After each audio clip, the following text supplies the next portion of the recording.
state would call Justin Wynn.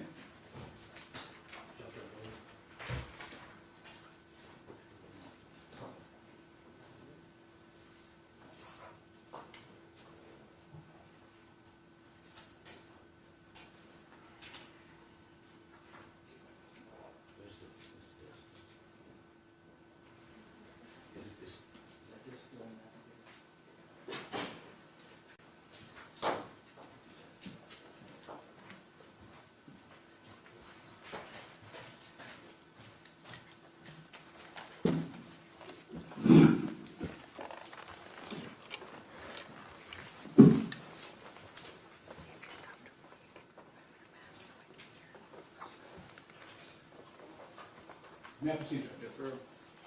Can you please state your full name, spelling your last name for the record? Okay. I'm Officer Justin Nguyen, Nguyen. And how are you employed? How am I? Yes, sir. With the Houston Police Department. And how long have you been so employed? 1 year and 8 months. In what division in the Houston Police Department do you work? I'm with the Patrol Division on West Side. I'd like to invite your attention to the date of May 9th, 2021. Do you recall that date? Yes, I do. Were you also employed with the Houston Police Department at that time? Yes, I was. Do you recall getting or responding to a call involving an animal? Yes, I do. Can you please explain to the court the nature of that call and what you did as a result of you getting that call? So I was dispatched to an animal vicious code 2, which basically means dangerous animal that can cause harm to anyone on the loose. Animal vicious code 2. Yes, sir. What does code 2 mean? It's our priority list. Basically, any code 2, we have to activate our body cams while we're en route to that location.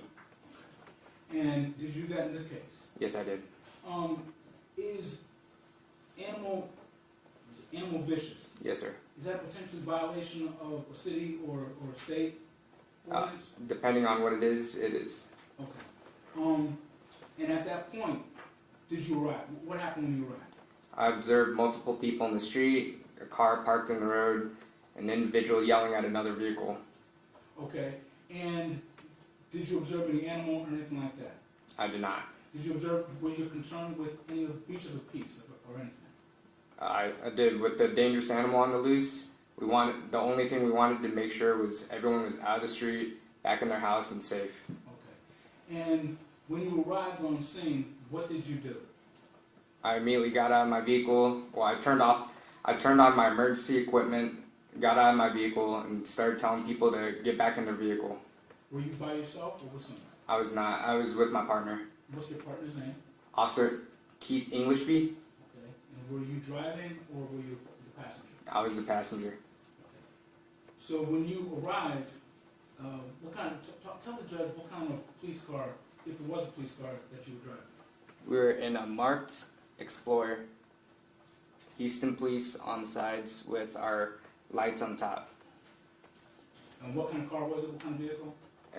Ford Explorer. Okay, is it black and white that you see? Yes, sir. Okay. And how were you and your partner dressed that day? In uniform. Okay, like you are in court today? Not exactly, but I had my police, Houston Police and police on the back with my name on it. Okay, with patches on the side, badge on the chest? That's correct. Gun belt? That's correct. Okay. And so it was clear, it was what you go to work with every day, is that correct? That's correct. Okay. So you got out of the vehicle, and what did you do? I immediately started telling people to get back inside their vehicles, making sure we took control of the scene. And were you able to control the scene? At the moment, we walked up to that individual and they told us, I'm sheriff's deputy, and that's when the vehicle took off. Okay, let's back up a little bit. You said you walked up to an individual. Yes, sir. Can you tell us a little bit more about the individual? How was that individual dressed? I'm not concerned with what he was saying to you, but what happened? Okay, so the individual was dressed, I believe, in a black t-shirt with long pants and a gun on the side, holstered. Okay, and did he not tell me what he said, but did he address you in any way? After I yelled at him the second time. Okay, And was there any vehicle in his proximity? Yes, there's a white pickup truck and a white Jeep Cherokee. Okay. And once you got there, what did you observe the Cherokee, the white Jeep Cherokee to do?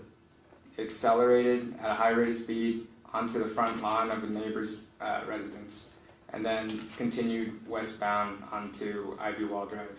Was that a dangerous maneuver? Yes, it was. Was that a lawful maneuver? No, it wasn't. Okay. And what did you do as a result of seeing that?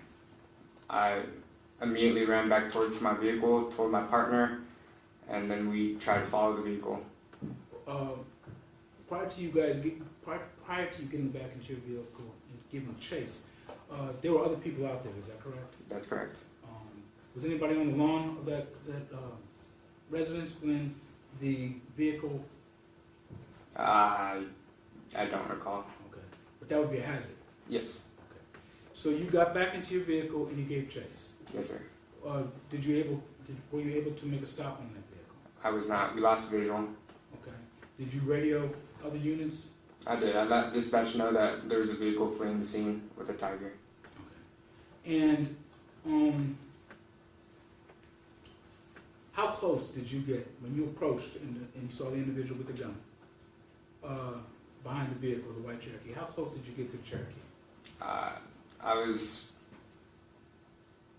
Let me ask you this way. Okay.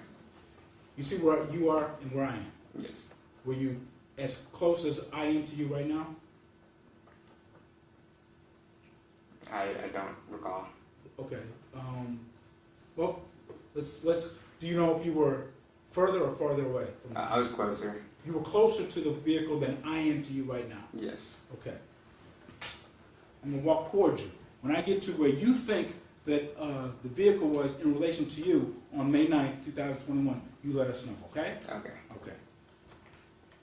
You can stop there. Right here? Yeah. Okay, so about 12, 15 feet?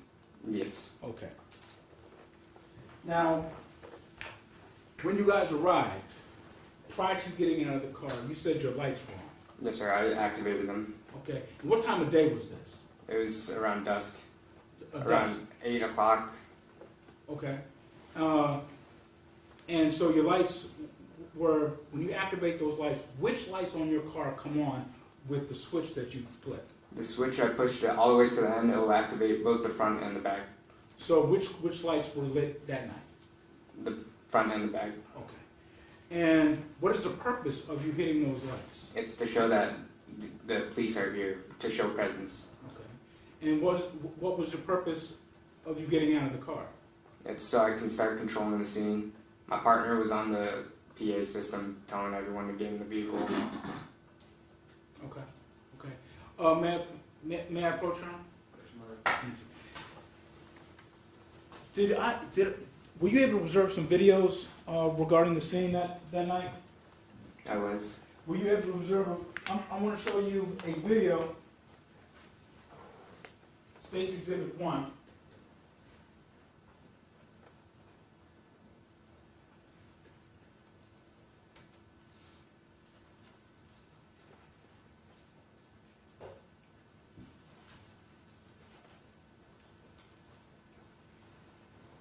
Okay.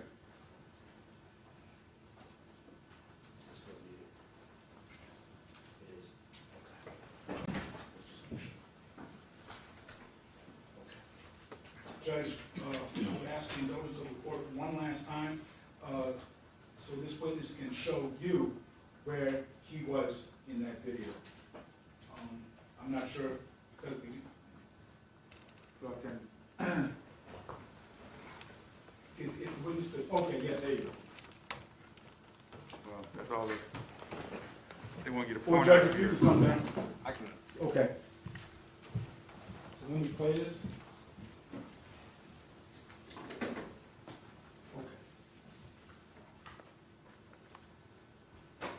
So was this your vehicle coming on scene? That's correct.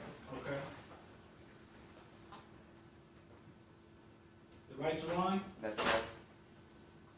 and we see the door open. That's correct. Is this you coming out? That's correct. Is that you? Yes, sir.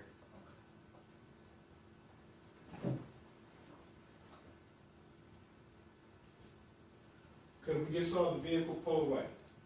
Is that the vehicle that you were talking about that you were about 15 feet away from? Yes, sir. Okay, is that the vehicle that you gave chase to? Yes, sir. Is that the same vehicle that drove across the lawn of the property next to that driveway? Yes, sir. Thank you. You can have a seat.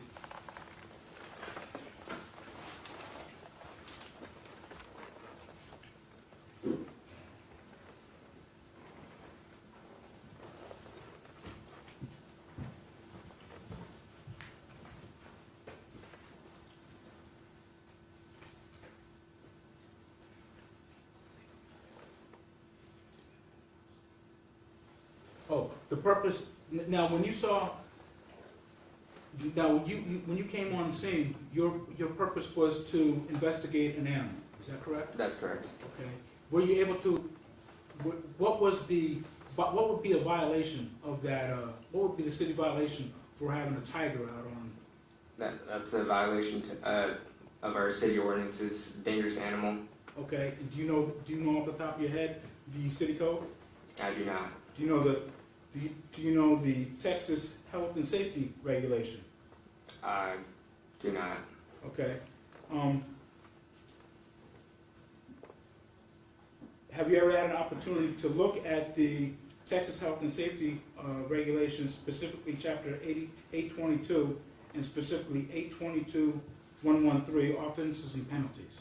I have, yes. And if I showed you a copy of that, would that refresh your recollection? Yes, it would. May I approach, Your Honor? Thank you.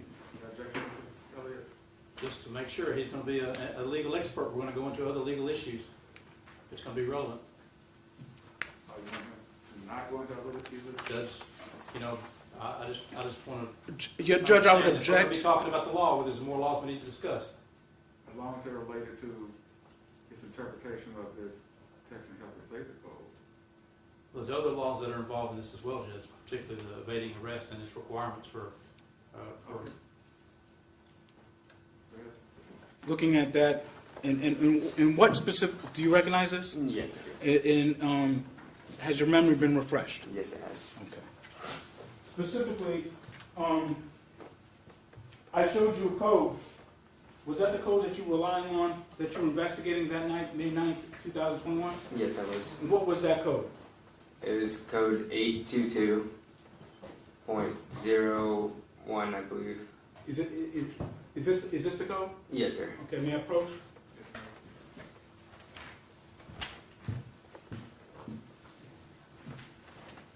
Can you take a look at that for me? Looking at it, is it refreshed? Yes, sir. Okay, can you tell the court what was the code number that you were looking for? It's Looking at? 822.113. And is that with the Texas Safety, Health and Safety Code? Yes, sir. Thank you. And is that a felony or misdemeanor? It's a misdemeanor. What class misdemeanor? Class E misdemeanor. And is it within your purview of your duties to investigate Class C misdemeanors? Yes, it is. And is it within your duties and responsibilities to be able to detain individuals who it is alleged to have violated? objection, Judge. Speculation, legal conclusion. Your Honor, my question was within his duties to investigate possible violations of this code section. That's it. Thank you. Can you answer the question? Yes, it is. It is? Yes, sir. Thank you.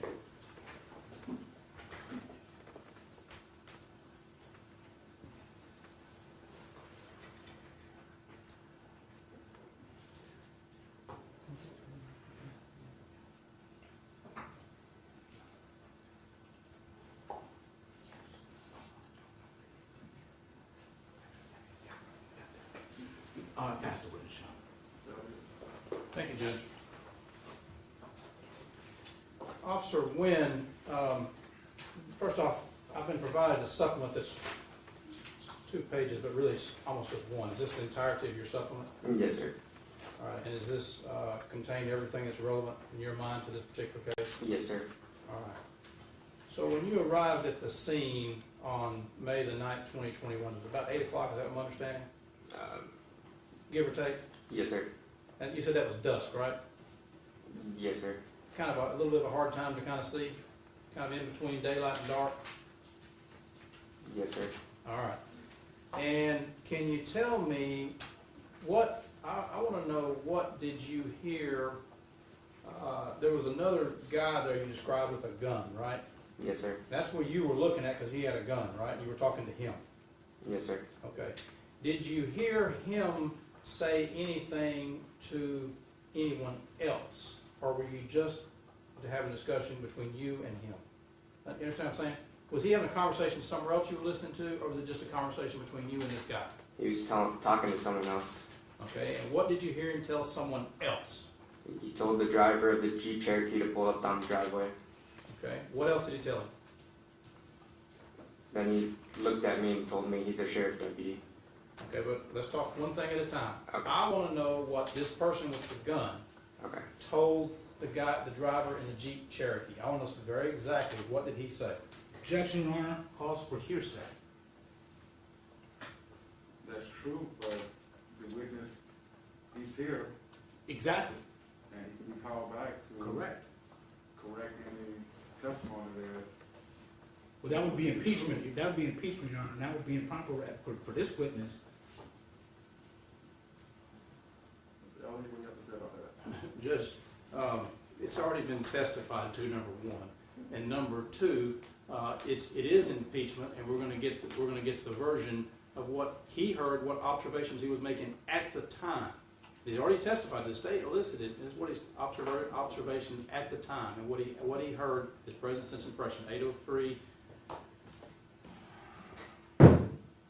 And Your Honor, just so I'm clear, none of my questions, in fact, I was clear not to have him tell me anything or tell the court anything that this person said to him, what he observed and what he did as a result.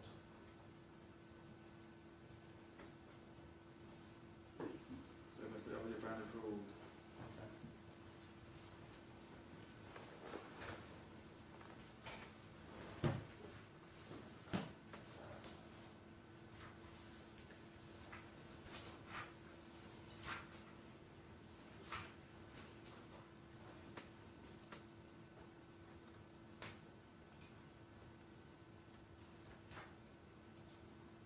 It's 803.1, Judge, as well as 803.2 and 3. 803.1, 2, and 3. You said it's an exception to hearsay? Yes, Judge.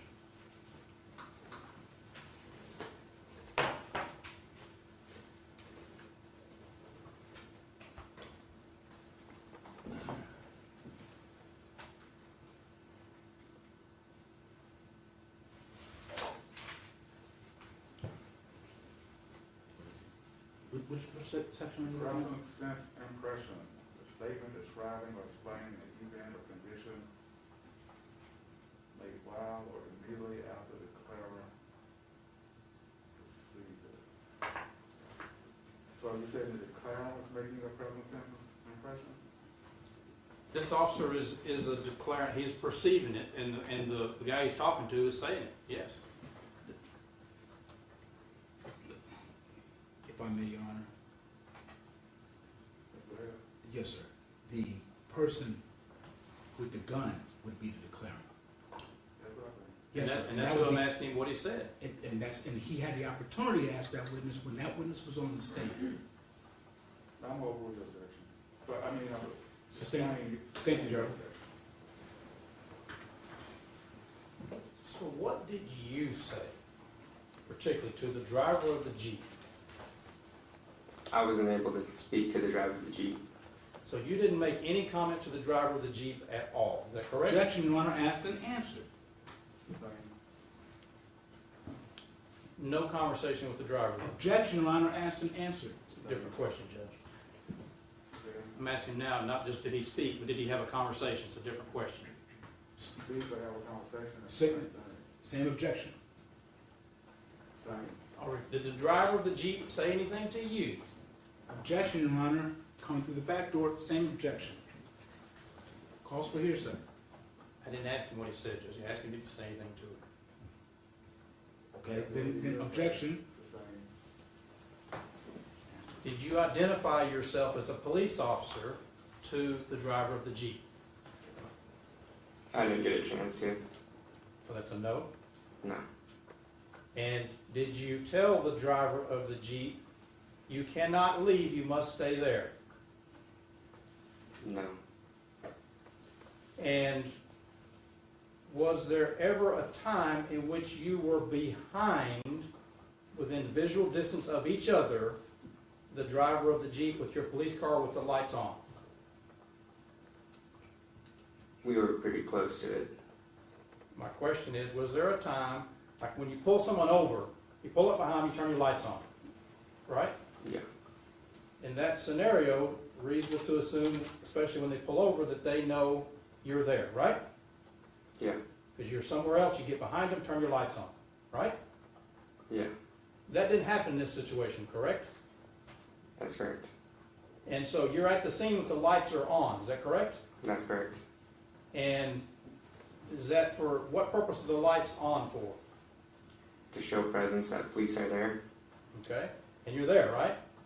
That's correct. And did you tell anyone you are not free to leave, you cannot leave? Did you tell that to anyone? Objection to relevance to whether what he spoke to anybody else. We are here for the evading of this defendant.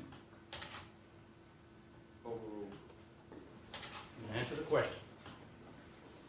Can you repeat the question? Did you tell anyone at the scene, including the defendant, you are not free to leave? No.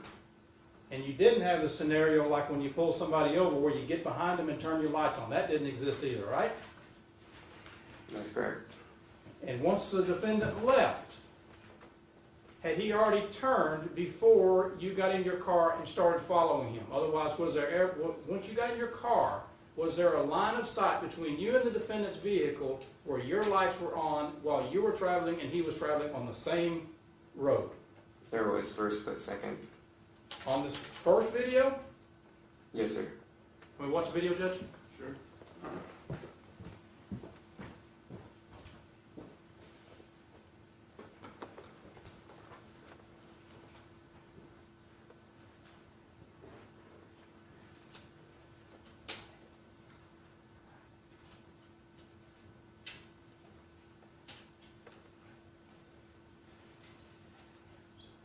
I'm showing the video that ends in 12248.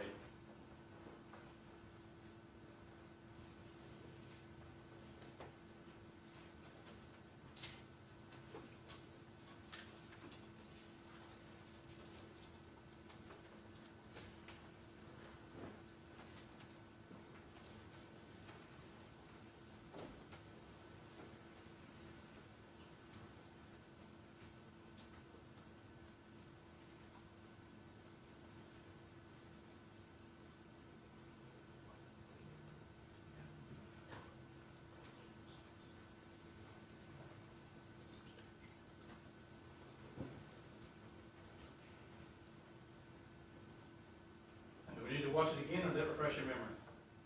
That refreshed my memory. And I'll ask you again, is there a time, let's first talk about what street is this on? Ivy Wall Drive. Was there a time on Ivy Wall Drive in which you were driving in the police car with your lights on, in which the defendant was in visual distance in front of you going the same direction? Objection, Your Honor, calls for speculation of what being in visual a distance from this defendant. Overruled. Yes, sir. Can you repeat the question? Sure. Was there a time on Ivy Drive, what's the name of the street again? Ivy Wall Drive. Ivy Wall Drive, in which you were in your police car traveling, which direction were you traveling? We were going westbound. Westbound, in which the defendant, while you were in your car traveling, also was going westbound with in line of sight of you and your vehicle. Were both of you traveling at the same time? No. So you were wrong when you first answered the question. I'm not suggesting in any way that you did that intentionally. I'm not suggesting that. Okay. After we went and looked at this, when you first said for a split second, it turns out after we watched the video, now you know that's not the case. Is that correct? That's correct. Okay. So there's no time in which you're following with the lights on, both of you driving in the westbound direction. Is that correct? That's correct. All right, which way did the defendant's vehicle turn? Turn north onto River Lace or River Place. Okay, and you are approximately how many seconds behind? I don't recall. Some time had to elapse because some vehicles had to get out of your way or something? Yes, sir. All right, so once you turned north, did you see the defendant's vehicle at that point in time, or had it already turned onto the next street? We observed the defendant's vehicle turn right. Okay, and had it already turned, was it turning, I mean, we're talking about one block, right? It was in the process of turning. And how many blocks? It's 2 blocks, or I don't recall. Okay, isn't it the next street over? No, it's 2 streets over. Okay. And so the vehicle is, I guess it's the same question. Is there a time in which you and the other vehicle are both traveling on the same street going north during this 2 block period of time? No, Okay. Then the vehicle turned which direction? I don't know. That's when we lost visual. Okay, so the next street, have you watched the next video? Yes, we have. Okay. May I approach the exhibit again, play it, Judge?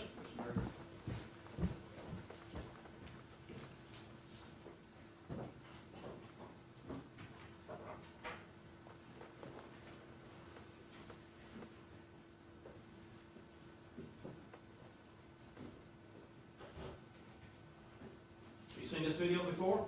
Yes, I have. What street is this? This is Fleetwood Place. Okay, so this is the street that you had lost sight of the vehicle, so you didn't even know this vehicle went down the street, is that fair? That's correct. And which direction, as the camera's looking, which direction are we looking? We're looking north. And so you never followed the defendant's vehicle on this street, or at any time in which he was on the same street as you were, is that correct? That's correct. So would it be fair to state that you never, while traveling north on what street? Fleetwood. Fleetwood, you were never behind the vehicle with your lights on that street either? That's correct. So then, on the three streets that we've discussed, at no time were you ever behind the defendant going the same direction as him with your lights on, following him. Is that correct? That's correct. And you never told him you are not free to leave the scene. Is that correct? That's correct. And did you hear anyone else tell him you were not free to leave the scene in your hearing? Objection, Your Honor, calls for hearsay.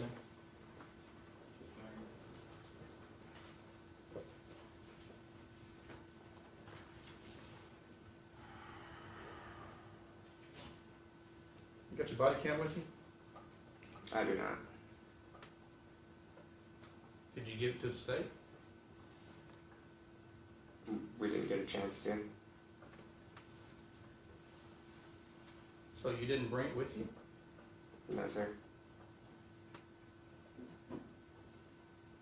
Okay. You think that's kind of, could have been important evidence? Objection, Your Honor, relevance. Calls for his opinion. He said he didn't have it. Overrule, let me answer the last question. Yes, sir.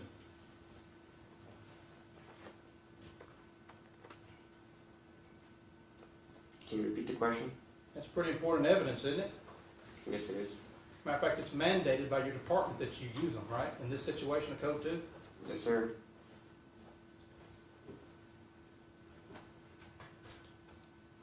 Did you have an arrest warrant for the defendant? We did not. Did you have a search warrant for the defendant or his home or his vehicle? We did not. Did you witness any felonies in your presence or view? We did not. Did you witness any breaches of the peace in your presence or your view? Yes, we did. And what breach of the peace do you think you witnessed? When he accelerated at a high rate of speed over someone else's lawn. And what breach, what offense would that be? That's accelerating at a high excessive speed. A Class C misdemeanor? Is that what we're talking about? Yes, sir. Exhibition of acceleration or something? Yes, sir.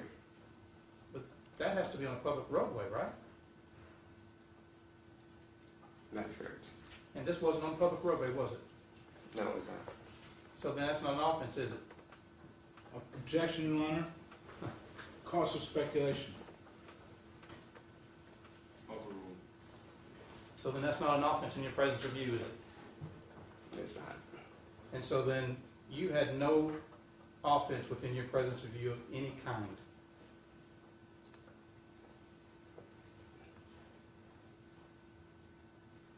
That's correct.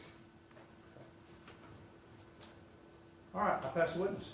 Now, officer, you don't have to, when you are investigating a crime or an allegation of a crime, you don't always end up making arrests, is that correct? Objection to leading judge in relevance. He's already answered the question. The legal question's already been answered. That's correct. Okay. And some of your duties are to, when you get a call, you respond to the scene to do what? To investigate if there's a crime. In this case, on May 9th, 2021, at that location with the vehicle, when you observed the white Jeep Cherokee, what were your intentions towards that vehicle and the occupants of that vehicle? Objection to relevance, Judge. Legally, it doesn't matter. He's already testified. Objection, Your Honor, to the talking objection. Objection, relevance. Thank you. What was your intent toward the white Grand Cherokee that was there that day, May 9th, 2021? Is this before the acceleration or after? We'll take the first part, before the acceleration. We had no idea, we didn't know anything about that vehicle. We were just more there for the keeping everyone safe. And what was the reason for your initial call? What was the purpose of the call? Dangerous animal. Were you ever able to investigate anything dealing with an animal that day? We were not. With regard to after you saw that vehicle pull away, did you intend to investigate that? Yes, we Objection did. to relevance, Judge. And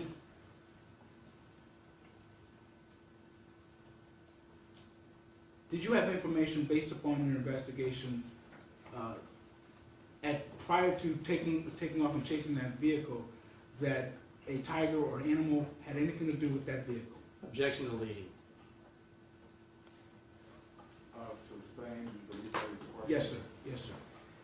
Did you have any reason to believe that the Jeep Cherokee had anything to do with your initial call that you were responding to? Objection leading.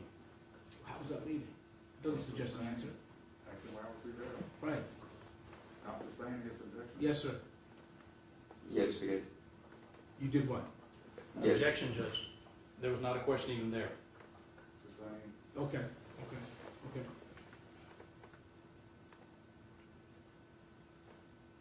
What did you, prior to that vehicle pulling away, did you have any understanding that that vehicle had anything to do with anything? Not at first. Okay. When did you become aware that that vehicle had anything to do with? When that vehicle accelerated at high speed, and then the off-duty sheriff deputy told me there was a tiger in the vehicle. Okay. So at that point, so you're there to investigate about a vicious animal. That's correct. Okay. And then you observe the vehicle, you get information that vehicle is involved somewhere, maybe, I don't know, with the tiger, with a vicious animal. That's correct. And then you initiate your chase. Is that correct? That's correct. Okay. So tell the judge specifically, what are your intentions of stopping that vehicle and investigating? Our intentions was to investigate why there was a tiger in the vehicle. We were intending to investigate the dangerous animal, but we weren't able to stop the vehicle in time Because why? because the vehicle accelerated and fled the scene. Okay. Thank you. I have nothing further. Well, this fleeing of the scene, nobody told him that he couldn't leave, did they? In your presence. Because you sure didn't. Can you repeat the question? No one told the defendant he couldn't leave the scene in your presence, did they? Including you. Objection, Your Honor, to part of that question. Cause for hearsay. Sustained and brought for hearsay. You didn't tell him he couldn't leave, did you? Objection asked and answered, but That's correct. And are you familiar with the Code of Criminal Procedure? You took that, right? Yes, sir. You familiar with Article 14? I don't remember it from the top of my head. But you're familiar with it, right? Yes, sir. Approach the witness, Your Honor.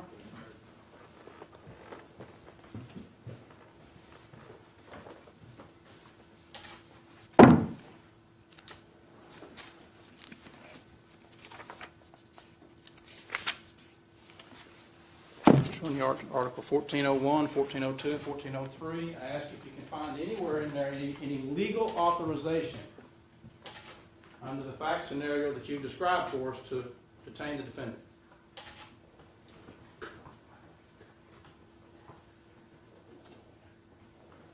It's going to be breach of the peace. I'm sorry? Breach of the peace.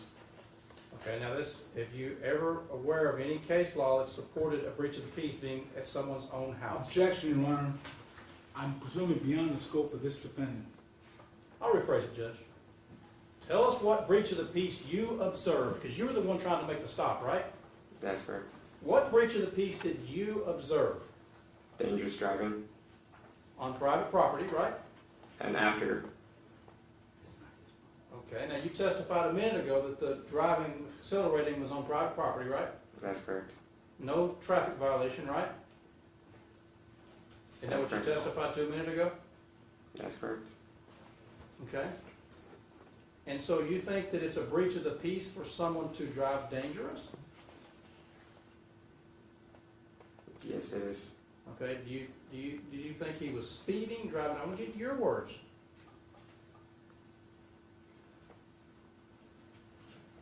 He was speeding.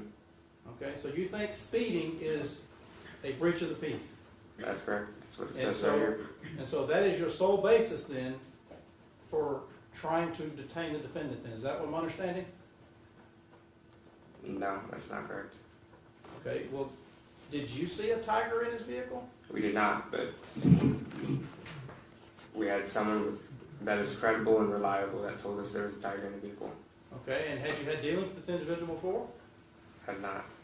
So what did he tell you that made you believe that he was credible and reliable? That he was a sheriff deputy. And you think all sheriff deputies are credible and reliable? Objection, Your Honor, to relevance. You never met this gentleman before, is that correct? That's correct. And did you know if he was even a real police officer or not? Showed me his badge. Okay, does people have badges that are fake?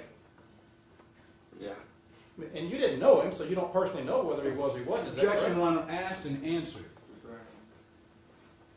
You never had a dealing with this man ever in your life? Objection, Your Honor, asked and answered. Did you have anything to verify his veracity? I did not. You didn't see it yourself, right? That's correct. And when you got out there, whatever danger was involved with this potential tiger being out there, you saw no evidence of that yourself, right? That's correct. You didn't see a tiger at all. Objection, asked and answered. Did you see anything dangerous out there whatsoever involving an animal yourself? I did not. I pass the witness. Nothing further, Judge. Thank you, Mr. Wynn.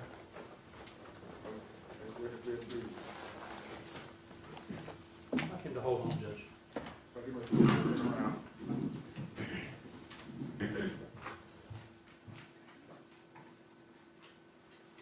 And at this time, state the rest. Next, have a witness call.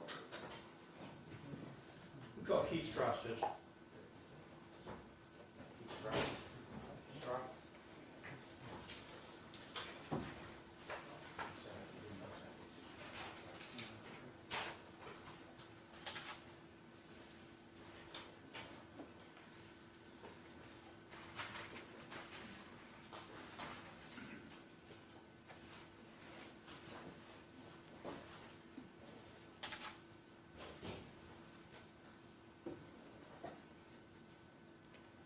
I believe you need to sworn in. Yes, Judge. I'm gonna take a 10-minute break. All right. That's what it is.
Judge Keith Strauss.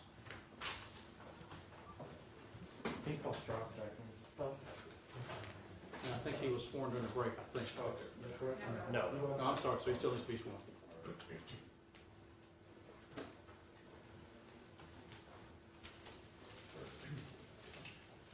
Approach your front, raise your right hand, she's on the swear. You do solemnly swear or affirm that the testimony you shall give in the cause now pending before the court shall be the truth, the whole truth, and nothing but the truth, so help you God? You can have a seat.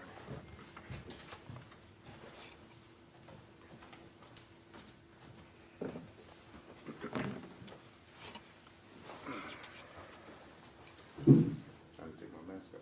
Sure.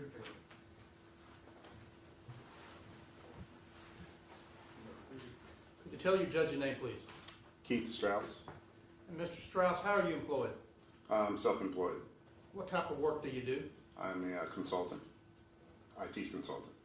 Doing what? I mean, a little more, give us a little, I'm not talking about the long version, but the short version of what kind of self-employment you do. What do you? I help companies with cybersecurity threats and anything IT related for their businesses. You didn't have anything to do with the breach on the oil line, did you? No, but it's helping my business grow, I'll tell you that. But that is the kind of thing that you would work on, is that kind of Yes, threat, sir. right? Yes, Okay. And where is your business located? it's at my home. Okay.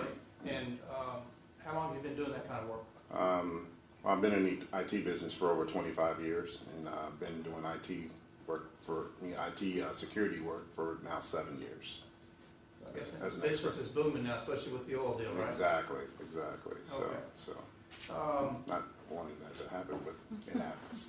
It does happen. Mhm. So you work primarily out of the house? Yes, sir. Do you also travel as well? Yes, I do. How much traveling do you do? With COVID, that's been kind of cut to a minimum, so we help deploy remote user workforce, and so I've been working remotely, doing these Zoom and Teams and all these other different ways of having meetings and stuff. How many employees do you have? Currently, it's just myself, and I've got some remote workers that do things for me as well. So you kind of contract them as you need them, so to speak? Exactly. Okay, business is good though now. This is taking off. All right. Sitting to my left, to your right, is a gentleman in a gray suit. Can you tell the judge his name? Victor Hugo Cuevas. And how are you related to Victor Cuevas? He's my stepson. And you live with his mother? Me and his mom are together, yes. Okay. How long have y'all been together? Over almost 20 years, Okay. And of course, you know why we're here today, right? of course. The judge is going to make a decision on whether he's going to revoke his bond or not. Exactly. So if the judge, of course, one of the options the judge has is to not revoke his bond and leave Victor on bond pending the trial of his case. You understand that, right? Exactly. And can you tell the judge what role you are willing to have in Victor's life if the judge allows him to stay on bond? Well, he's coming back home with me, and he's going to help me with the business. He's got a lot of work to keep him busy with my organization because we've got, like you said, the oil things happening. So I'll have him where I can see him 24/7, and he'll be with me, working for me and doing some things, along those lines. But I'll make sure I keep an eye on it, make sure that we don't have any of this nonsense going on again. Now, you said nonsense. That means not strictly following the court's rules, I would assume? Exactly. And you say 24/7. Do you literally mean 24/7 supervision? I'm not talking about when he goes to the Well, bathroom. he'll be under my roof, so yeah. I mean, as he can tell you, I'm always up and about in the house doing work. I mean, I work late, so he'll follow curfew like he's supposed to, and he'll get up and work, and whatever extracurricular activities that he has, I'll make sure that he's going there and back and doing what he's supposed to do. And if there is no extracurricular activities, then he'd be literally with you 24/7 then. Pretty much, But either in your house with you, no exceptions, no exceptions. or with you working Working. every day, all day long. Exactly, No exceptions as well. exactly. And if the judge gives rules that says, for example, no extracurricular activities, would you make sure to enforce that? Oh, of course, I have to, yeah. I mean, And how active a role have you been in supervising, for lack of a better term, in Victor's life? Have you been active in it, or have you kind of been stepped back and a little bit removed from it up till now? I mean, when he was a kid, I mean, of course, I had an active role as rearing him as a father and stuff like that. But, you know, as he's gotten older, I mean, you know, he's doing what men do and, you know, doing his thing and everything. But just recently, I really haven't been in it. I've been focused on my business and growing it. But now, I see like it has to be some changes, and I'm willing to make those changes. And you're willing to take personal supervision, Exactly. literally, if the judge says so, literally 24/7, other Yeah, than no, when he goes to the bathroom or Yeah, something. this is too much. Yeah, I'm gonna put the hammer down. It's time. Okay, and you're willing to do that? Yeah, I'm willing to do that. Yeah, and he knows. Victor knows me. So when I say I'm gonna do something, it gets done. And do you have any, when you have told Victor to do things specifically, and when you have had involvement directly with him, Mm-hmm. does he listen to you? Yes, he does. And does he backtalk you or anything else? No, he's a good kid when it comes to that. You know, he does respect me, but when I tell him to do something, he knows when I mean business. And you are willing to step up. You understand this is going to maybe fall a lot on your shoulders. Yeah, I understand. That's why I'm here today. That's why I'm here today. You are willing to step up and tell this judge, I will make sure whatever you say, Yeah, no, I will do it. Yeah, I'm putting my word on the line. I mean, putting it all on the line here for Victor and for our family. You know? And you know Mr. Patterson, right? Yes, sir. If Victor, for instance, does something he's not supposed to do, will you call Mr. Patterson and say, look, he's not listening to me? In a heartbeat. You wouldn't have any hesitation or inclination not to do that? No, Victor knows that too. So you're not going to put up with any garbage from him? No, no. And you're willing to do this? Oh yeah, yeah. All right. Pass the witness, Judge. Thank you. Good afternoon, Mr. Strauss. My name is Christopher Barr. I represent the state in this case. We Okay. haven't spoken, is that correct? No, we haven't. Okay. I have a few questions for you. Okay. You said that you're willing to take the defendant back into your home if the judge is so inclined to make that an option. That is correct. Where do you live? I live in Lakes of Bellaterra. Where is that? It's in Richmond, Texas. So it's local. So it's local, yes. How long have you lived there? 12 years.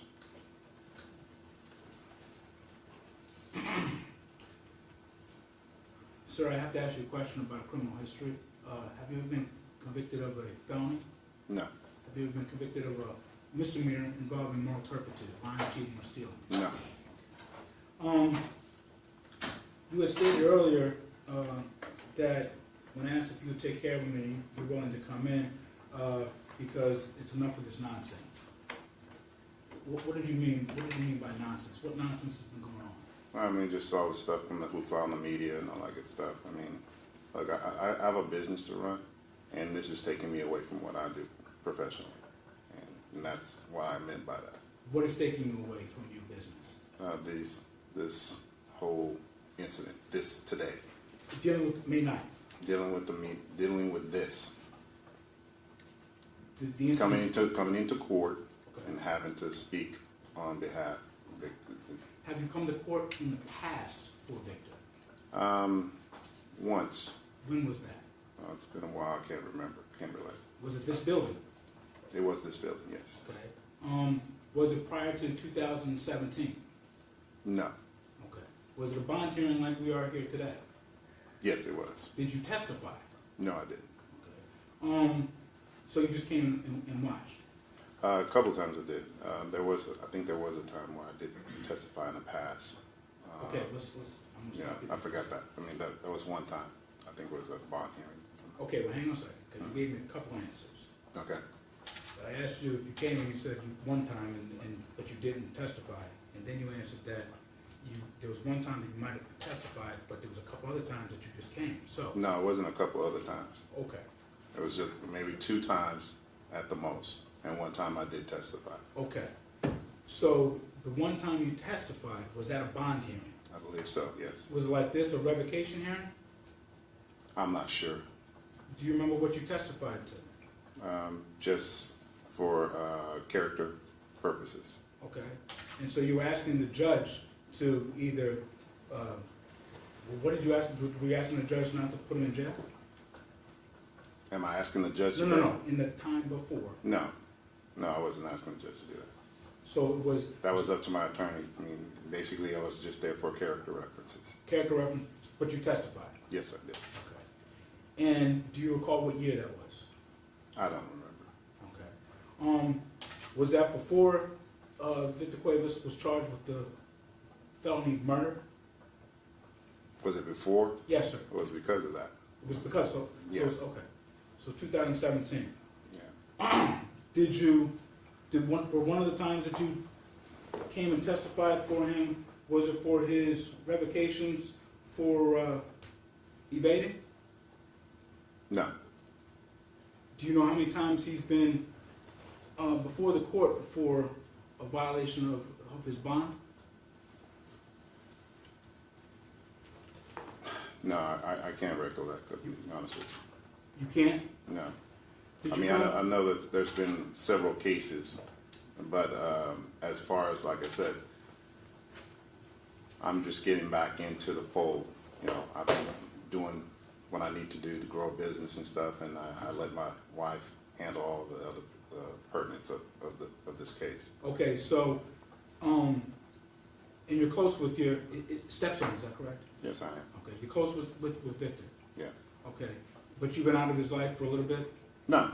I mean, they'll fill me in on what's going on, but that's about it. I mean, I'm like, you good? You're home? You're out? That's fine. Do you think that murder is a serious offense? Of course it is. Okay. Did you participate in his revocation hearing that occurred on January 26, 2018? Ask and answer, Judge. He doesn't know. I'm not clear about it. Overruled. Thank you, Your Honor. Did you? I don't know the date. Well, I'm giving you the date. Okay, I don't know when it was or when I had a. Okay, so I'm just gonna ask the questions and you can give me an answer. Okay. Okay.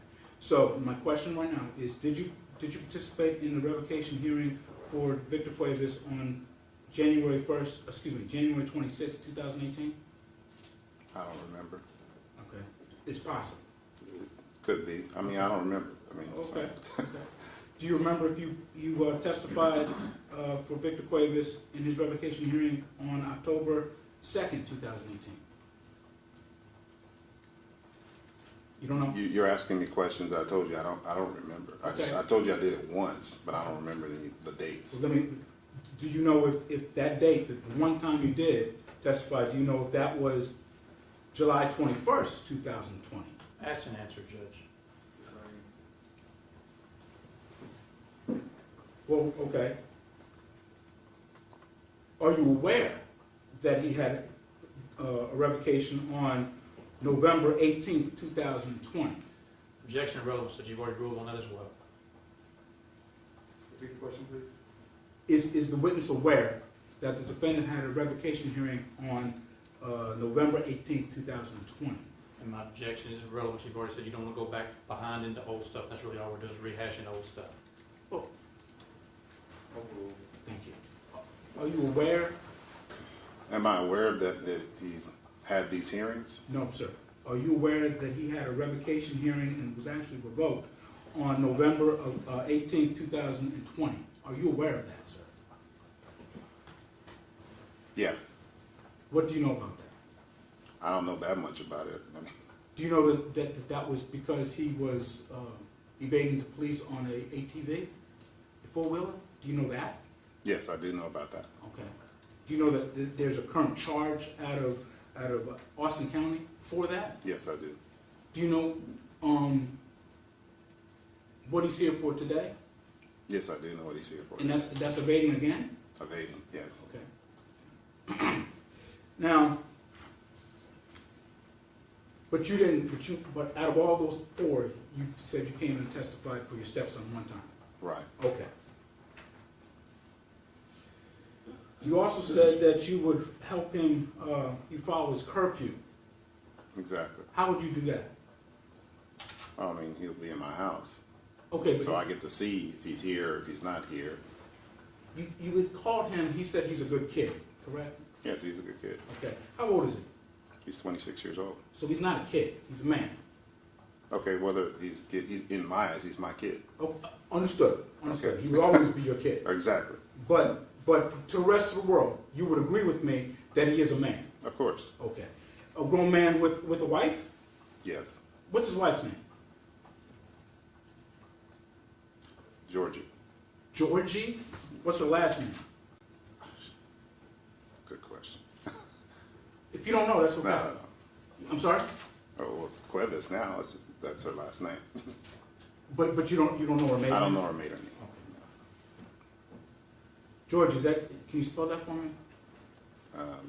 Joerige. I-E? Yeah, Okay. How long have they been married? over about a year now. A year? Do you know how they met? They've been friends for a while. Do you know how they met? I said they've been friends for some time. Yes, I heard that. My question is, do you know how they No, met? I don't. Okay. I don't. You also stated that you would have an active role and that in response to defense counsel's question, he does what men do. Can you explain to me what you meant by that? What do you mean? You had said in response to defense counsel's question that Jorge, he does what men do. What does that mean? I don't remember saying that. Okay. You stated earlier that you know Mr. Patterson. No, I know Mr. Patterson. We don't have a relationship or anything like that. Okay, well, I know who he is. okay, have you ever had a conversation with him prior? Not really. No? I mean, we maybe spoke in turn after that one hearing, the couple of hearings and stuff. Okay. So, have you ever given Mr. Patterson a call before? No. But you were aware that all these other violations and all these hearings that we've had? Yes. And you know that Mr. Patterson, and prior to today, you knew Mr. Patterson was the supervisor for your stepson? Yes. And you knew about all this mess that's been going on? Yeah. So. And yeah. you never felt that you could call him and tell him what was going on, where your stepson was? I mean, yeah. If I could have called. I'm sorry? Yeah. Yeah, you could call him, or yeah, you Yeah, I did could call call him? him. Yeah. And what would you tell him? Tell him about what? Okay, I think I confused you with my question. I mean, your questions. I mean, they're not going anywhere. I mean, tell me. I mean, what do you want me to tell you? Well, I just want you to answer my question. Okay. I apologize that they're not going anywhere. All right.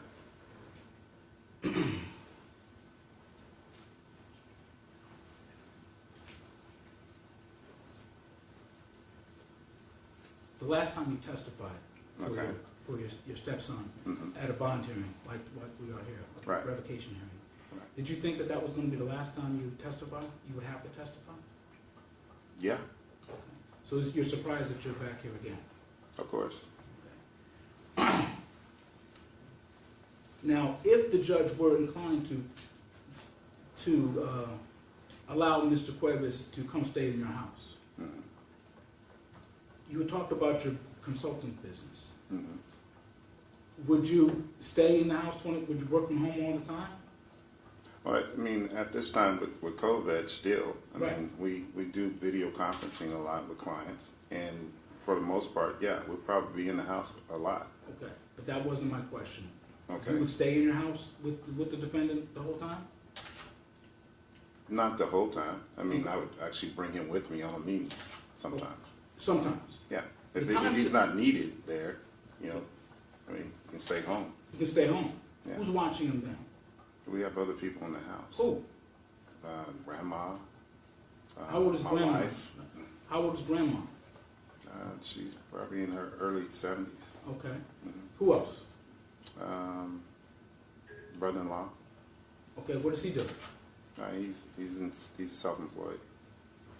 Okay, but what does he do? I don't know. I mean, he has his own, he's working on a t-shirt business right now. Okay. Are you sure he works on a No, business? that's what he's telling me. He's working on a t-shirt business right now. But that's your brother-in-law? It's my brother-in-law. He lives in your house and you're not sure exactly how he makes money? Yeah, I know how he makes money. How does he make He's money? working on a t-shirt business right now. It's kind of a little side deal. Who else is in the house? My wife and my daughter. Okay. And how old is your daughter? She's 12. Oh, 13. Okay. Why hasn't Mr. Cuevas stayed with you, or you brought this up, to use this avenue prior to this day, taking him in? He was with us prior to moving out a When? year ago, before he got married. When was that? That was about over a year ago. Okay. So that was after 2017. All right. So, I mean, he had his hang on a own. second. So, he had his bond revoked in January 26th of 2018. Was he living with you then? January 26th, 2018. I don't know, man. I mean, he's been with us, I mean, in 2018, yeah, Yes. I would probably say, yeah, he was there. Probably. Okay. So he was living with you when he was violating the terms of his bond. Yes?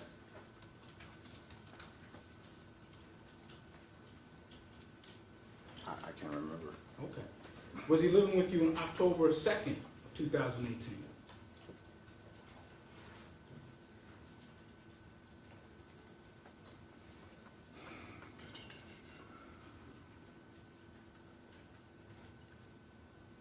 No. What is he, so he moved out between January of 2018 and October 2018? He moved out a couple of times, and then he got married, came to stay with us again so they can get a place, and then he moved out again. Was he living with you? So, I mean, I can't tell you what dates they were, or when and where, or what time frames, Sir. and then with all the different Sir, hang on a incidents that second, hang on a happened. second. Well, I'm just telling you. Well, sir, I understand that you're Okay. trying to tell me, but I have to ask the questions, Yeah, I get it. and you have to answer them, if you can, okay? Yeah, okay. All right, and what I'm asking is, if you recall, Mm-hmm. your stepson, not a stranger, your stepson living in your house at specific times. And if you don't know, please just answer. No, yes or I don't. I don't Okay, know. well, I haven't asked for it. I'm not Okay. finished yet. Okay. Okay. So now I want you to think back. July 21st, 2020. Was he living in your house? Your stepson was living in your house that time? Yes. Okay. That's when he was revoked.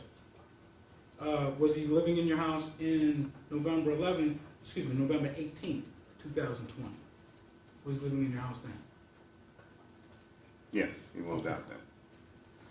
So, according to you, at least these 4 dates that I gave you, he was living in your house at least 3 of those times. Right. Okay. And those 3 of those times, his terms of his bond were revoked while he was living with you. Why is it going to be different this time? Why is it going to be different this time? Yes, sir. Because I'm going to be on him. Why weren't you on him these 3 previous times? He's on bond for murder. Do you understand that? Yeah, I understand that. Do you think that being accused of taking another person's life is important, is serious? Of course it is. Okay. But you would agree with me that you didn't think it was serious enough to step in during any one of these bond revocation hearings when he was living with you, correct? I disagree. Okay. But you didn't do anything. I did something. What did you do? Hmm. What did you do? We had a talk.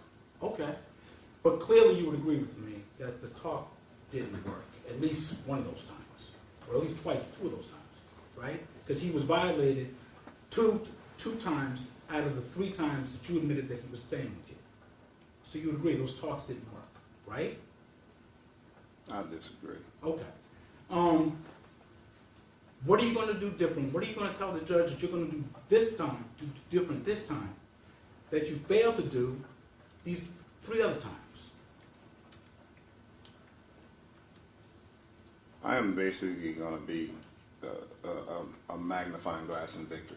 I mean, he will see me every minute of the day, you know, like a drill sergeant. I mean, I didn't do that the last time. I had a conversation with him about these things, but this time, that's not going to happen. And if anybody, I mean, as he knows what I did with my other kids, we didn't play. That's kind of how my family rolls, and he's gonna get that same treatment. Okay. Thank you for answering my questions. I pass the You have any doubts you can control him? No, I don't. No, I don't have any doubt. I mean, this is serious. This is a serious situation. I mean, the thing is that we've got a serious situation, like the prosecutor said, and I'm taking it serious. Is, in retrospect, should you may have stepped in and took over? Yeah, So I to should speak. have, and that's where I feel like the mistake was made. I didn't have that much involvement, but this time I'm going to take full responsibility for all of it. And that's why you're telling the judge, it's on me now, I can handle it and take care of it. Exactly. And is that what you're telling the judge? That's exactly what I'm telling the judge. Because before it was just the mom, and they would handle it. She would talk to him, and I would talk to him, and I would say my piece, and then I was like, all right, I got to go do what I got to do. This time, it's in my hands now. Look at the judge and tell him exactly what you're gonna do to how to hold him. Well, I mean, like I said, he's going to get up with me, and I'm going to teach him how to be a man and do what he's supposed to do. This is a situation that can't be denied, and it has to be dealt with. And he's going to deal with it like a man's supposed to deal with it, a good man. You know, this is one of those situations that, you know, I feel that could have been avoided, and I'm going to make sure it doesn't happen again. So you've got my word that I'm going to make sure that Victor does what he's supposed to do from here on out. I pass the witness. Nothing further, Judge. Okay, Mr. Brand, step down. Thank you. Good job, Georgie Cuevas.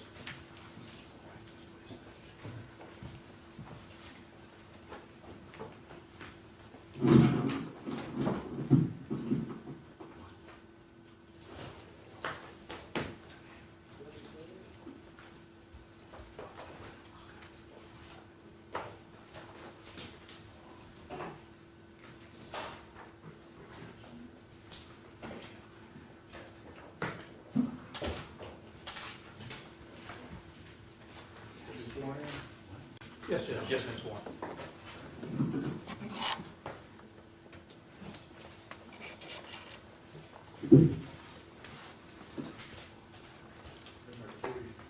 Could you tell the judge your name, please? Georgie Cuevas. And how old a young lady are you? I'm 22 years old. And do you work, you're in school, what do you do, so to speak, on a regular basis? I'm a computer programmer and I go to school for computer science, physics, and I'm a pre-med student. Wow, let's slow down and go through that a little bit more. You're a computer programmer, you said? Yes. And you're currently in school. Yeah, double major for computer science, physics, and I'm pre-med student about to start some clinical internships at Houston Methodist with a neurosurgeon June 1st. Wow. Mm-hmm. Neurosurgery. Mm-hmm. Okay. Where do you go to school? UCLA. That's in California, right? Yes. So do you travel back and forth between here and UCLA? Yes. How often do you travel back and forth? I say I come to Houston about 2 times a month. Okay.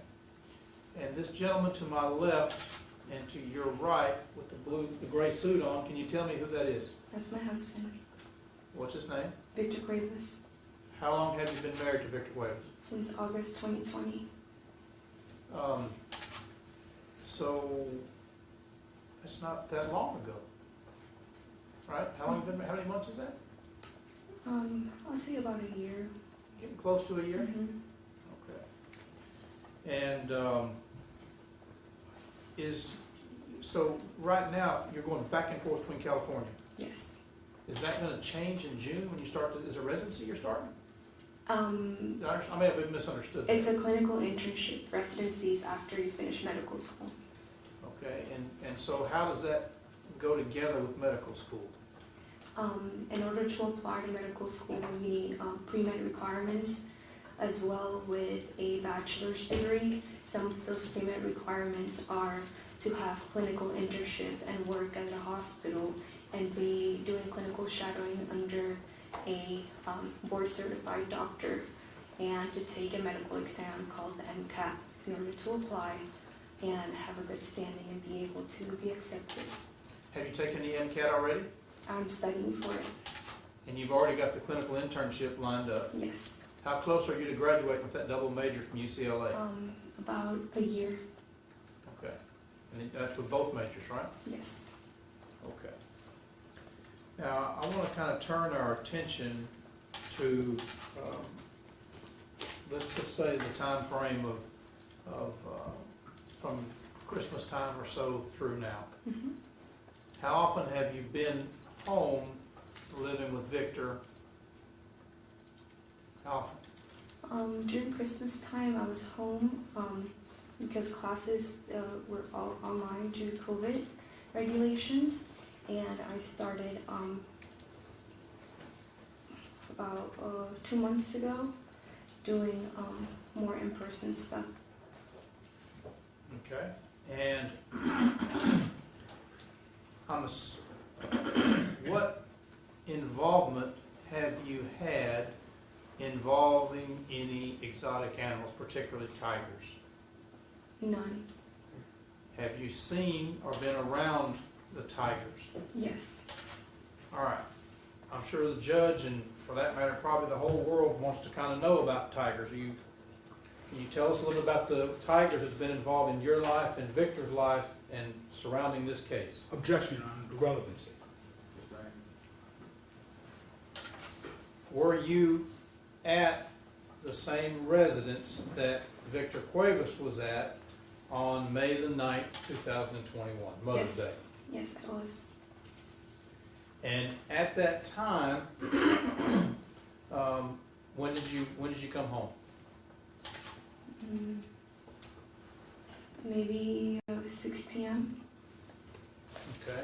And when you arrived at home, was there any? And where is home? Home is in LA and in Houston, or what's the specific question? Okay. The Houston home, is that a home that you and Victor were living in? Yes. What street was that on? Ivy Wall Drive. And how long had you been residing at that location when you were here? Since December. Okay, so that's a relatively new home. Mm-hmm. Okay. And when you arrived, you said you got here at around 6 o'clock. Was that on May the 9th, or was that a day prior to May the 9th? May 9th. Okay. And when you got there, was there a tiger at the residence when you got there? Yes.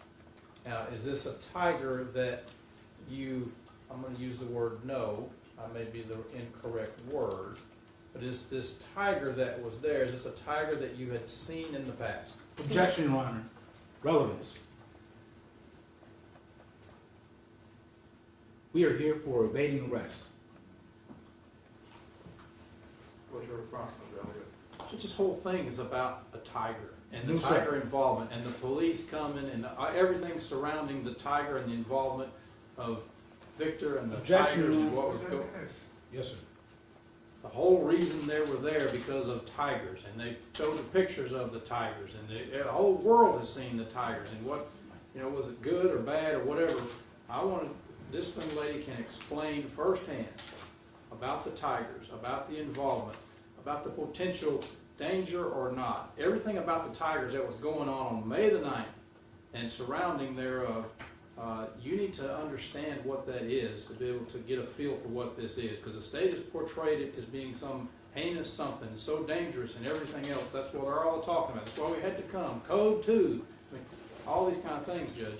She wants to put this in context so you and the rest of the world will understand it. What's your response, Mr.? Judge, it is the state's motion to revoke the bond. The allegations in the bond are about evading arrest, breaches of the peace. That's what it's about. That's what our questions have been about. We didn't make it about any tiger.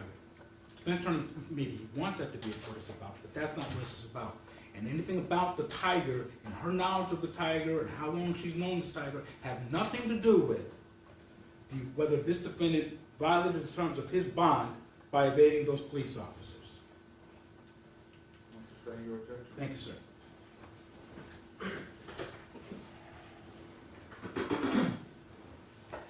So on May the 9th, you were at the residence, right? Yes. I'll turn your attention more closely to around 8 p.m. that night. Were you there then? Yes. And did you hear anything unusual going on? Yes. And tell the judge what it was that you heard that caught your attention. I heard Victor screaming. Don't give Objection, it. objection, Your Honor. Calls for calls for hearsay.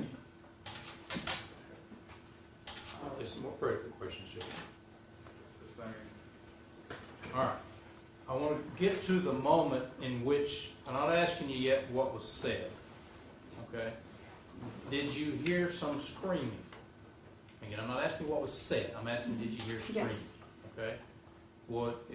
Describe the best you can to the judge in your words the tone and tenor of that scream. And I'm not asking you what was said. I'm trying to get to the situation that was existing when you heard it. I see a man with a gun in front of the house, pointing at an animal, and I couldn't tell if it was Victor. I was really scared, and he kept saying the F word. He said, Objection, Your Honor, to what anybody else said.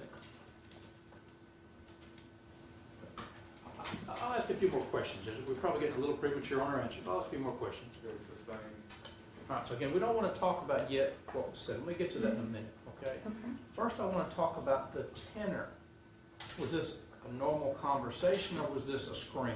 No, it was a scream. He was really angry. I didn't know what was going on. Okay. Screaming and angry, right? Those are your words. Yes. Was it loud? Yes. Was it excited? It was scary. Okay. And did you look out the window and see some event going on? Yes. And did this, was excitement, for lack of a better term, was it going on in relation to what was happening in your front yard? Yes. And was this, from your perspective, was this perceiving the event that it was happening right then? Objection to leading. What about receiving the event? Overruled. You can answer. Yes. All right. And was both people, again, I'm not yet asking you what was said, but with both people, Victor and this man with the gun, were they both saying things at high voices? Objection, Your Honor. I withdraw. Yes. And was both of their voices this excitement that you just described? Yes. And was it, in your opinion, from watching it, was it in relationship to what was happening? Yes. Okay. What did the man say? Objection, Your Honor. First of all, a call for objection. I don't know which man it was, but it really doesn't make any difference. The man with the gun, for clarification. Objection calls for hearsay.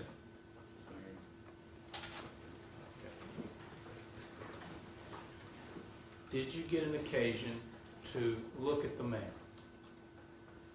with the Yes. gun? Do you recognize the man with the gun? No. Okay. Now I do. Okay. What happened next? After he finished cursing him out, he took the animal back inside, and he said, "I'm gonna Objection. put him in a place Objection. She's eliciting hearsay. She's saying what somebody else said. And that's my objection. Hearsay. As far as to what someone has to say, Correct. I guess you're her saying somebody took the animal back in the house. Is that hearsay? Well, what I heard is she said, and then I objected, she said, and I heard them say, and then I objected, because I presume that's what was Okay, going heard on. them say, I was sustaining the objection of hearsay. Thank you, sir. What did you see Victor do? Leave the house, and then I stayed behind. Hold on, so I want to break this down a little further, okay?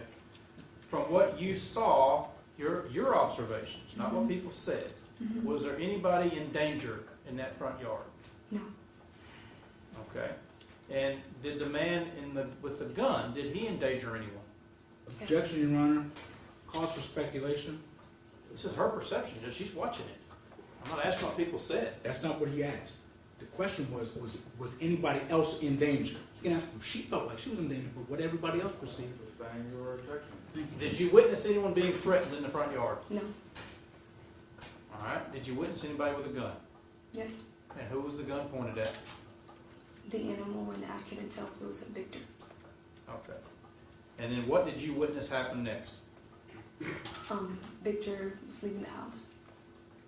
Okay, did you and Victor have a conversation? Yes, to put the animal Oh. to safety. Okay, and so what did you tell, I'm not asking what Victor said, what did you tell Victor to do?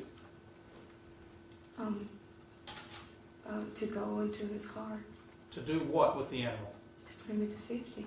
Okay, to put the animal to safety. Mhm. Now, was this Victor's animal? No. Whose animal was it, do you know? No, I don't know the name, but I know it's not Victor's. He was just his caretaker. Okay, he was caretaking. Mm-hmm. Is this something that happens on occasion? On occasion, yes. Okay, and that's what was happening on this day? Yes. All right. So, was the plan for you to leave as well? No. Were you good? I was leaving because I was really scared and I wanted to get out of the situation. I didn't know this man with a gun in front of the house. I just wanted to leave. I had like a lot of anxiety and I was really scared. So I headed out. I see. Objection, Your Honor. Non-responsive. Sustain. So you decided to leave, you were scared, Yes. and Victor, you told him to leave to get the animal to safety, Mm-hmm. and that's what was happening, right? Yes. What was going on outside? Was there like a mob of people out there? I was in front of Victor in my car, and I see the man with the gun behind him trying to block his way, and that's the only person I see, and I'm really scared. Did anybody approach you? Yes. After Victor had left, I stayed there, and he went to knock on my window really violently, and I was really scared, and I lowered down my window and I told him I was really scared to talk to him, and he smelled and seemed to be drunk out of his mind and furious. So I told him I didn't want to speak to him. He showed me his badge, and I said I wanted to speak to an officer in a suit because I didn't feel safe. And I said that I was having a panic attack, and he asked me if I wanted an ambulance. Objection to what anybody else said. Sustain. All right, so let's kind of break that down a little bit. I'm going to come back to this in just a minute, but before Victor left, and during the time that Victor left, did anyone say, this is the police, you cannot leave? That you Objection. heard? No. All right. And when Victor left, is that correct? Yes. Was the police that you saw after Victor chasing him or anything that you saw? No. Never. Okay. And did anyone tell you or Victor that you could not leave? No. Now, let's talk about the man that you said he was intoxicated. Mm-hmm. Had you seen this man in the past? Now recognizing he was like the drug neighbor that was also always riding a side by side with the Objection and non-responsive. Sustain. So you recognize this man from past experiences, right? Yes. Recent past experiences? Mm-hmm. And what past experiences were those? Objection to relevance. This goes to the credibility of one of the witnesses testified in here, and he directly testified he did not drink that day, and this is direct testimony to the contrary. You can ask her if she knows if he did or not. You can explain. Victor had mentioned him before, and it was like Objection, Your Honor. This is non-responsive to the question that the defense counsel asked. What was the question again? Judge, I'll be honest with you, I forgot. I'll ask maybe the same question, maybe a different one. Okay. So you recognize this gentleman, right? Yes. And is this the same gentleman that testified in his courtroom earlier today? Yes. That now that we know is a Waller County deputy? Mhm. This is the same one that was intoxicated at your house on May the 9th, Objection, Your Honor. 2021, in your opinion. Objection, Your Honor, to leading. Tell the judge his condition, in your opinion, on May the 9th, 2021. I was really scared. He was screaming and furious and red and smelled like alcohol and was knocking violently on my window. And I was scared to roll it down. And when I rolled it down, I told him I was really scared because he had a firearm on his Objection, hand. Your Honor, is non-responsive. The question was, describe the demeanor. The witness keeps describing her demeanor, non-responsive. I think she was describing his demeanor, I thought. His demeanor? His demeanor. That was the question I heard. Smelled like alcohol. Yes, What's the tone of his voice? furious, Did it seem rational or irrational? irrational. You smelled the alcohol. Yes, And did you think he was intoxicated? yes, 100%. 100%. Yes. Ask and answer. Were you scared of him? Yes. And you'd noticed this individual before riding around in some kind Yes. of golf cart? Objection to relevance. That's irrelevant. And I'm just trying to figure out how she knows him. Judge, it doesn't make any difference how she knows him. We're here for an evading case. So were you scared of him? Yes. Did you tell him you're scared of him? Yes. Objection. I'm asking what you told him. Yes. I told him I was scared of him. Okay. And what happened next? Vic- I waited there, maybe, I'll say 5 minutes after a police officer showed up, and he asked for my identification, and he said that I shouldn't be scared of him and that everything's okay. And then they held me there for about, I'll say 5 minutes, and then I left. Okay.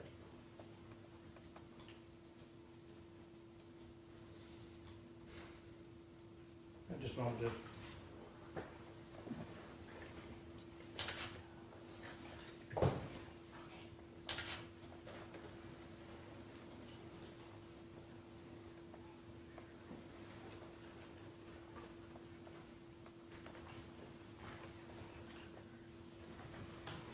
So, did you have any interaction with this tiger during the middle of all this commotion? Objection to relevance.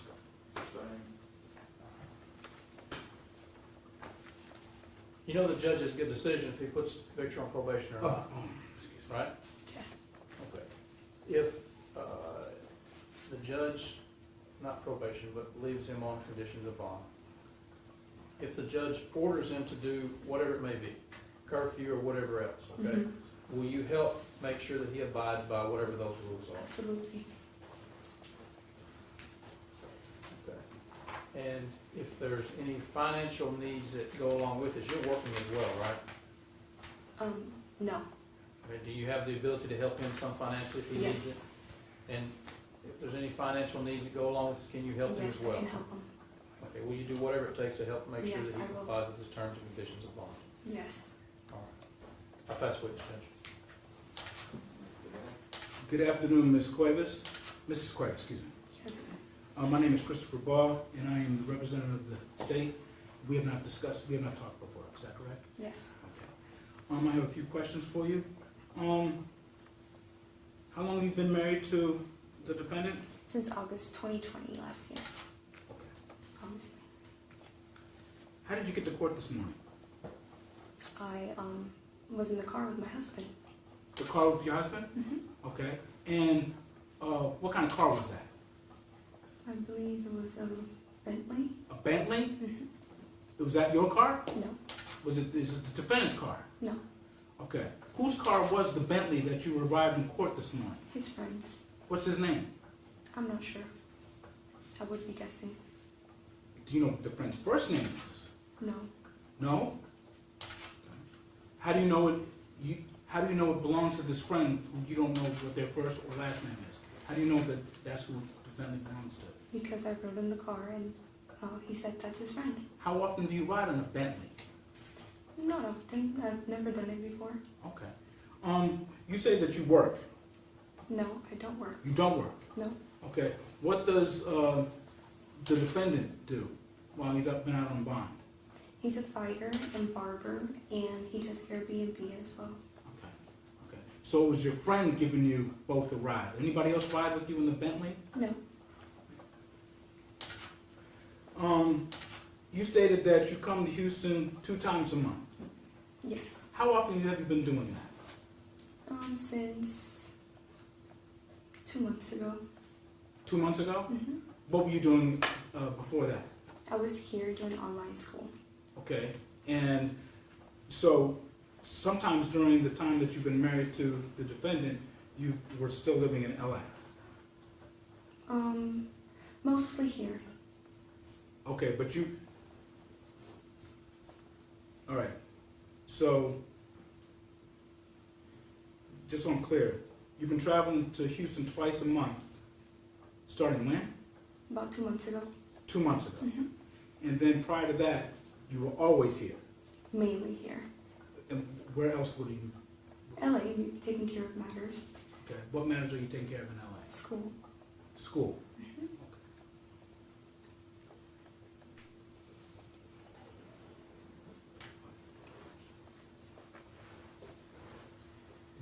What does the defendant do at the, you said he works for the Airbnb? Mm-hmm. What does he do? He rents a property. He rents property? Mm-hmm. Is it his property? Does he own the property or is it somebody else's property? I believe he and his friend help each other. I think it's his friend's property, but I'm not sure. Do you know what the friend's name is? No. Is it the same friend that owns the Bentley? No, I don't think so. Do you know how old the friend is? No. Have you ever seen the friend? I would be guessing. No. You'd be guessing if you've ever seen the friend? Yes. So if that friend walked into this courtroom today, you wouldn't be able to tell this court that's the person who owns the Bentley? If you walked in today, then I would tell you that was the guy that drove us here today. I don't know who Okay. If he you don't does know, business with. I don't know who he works with. He doesn't share that with me. I don't think it's important. the defendant doesn't share that with you. I've never asked him. Okay. Were you, so you were married in 2020. How long were you dating prior to that? Since March 2020, but we've been knowing each other for about 4 years. 4 years. Okay. Have you ever testified on his behalf in court before? No. No? His last revocation was November 18th, 2020. So you would have been married to him at that point, right? Yes. Okay. You didn't testify at that hearing? No. Why not? I was taking care of school issues in Los Angeles. Okay. So that was more important. School issues. Objection of relevance, Judge. I'll move on.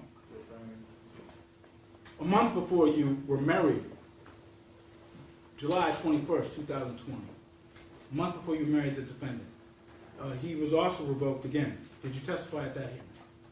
No. Did you know about that hearing? I don't remember. I really don't. Do you know what Mr. Cuevas is charged with? Yes. What is he charged with? Evading arrest Okay. Where? in Harris County. Anywhere else? I'm not sure.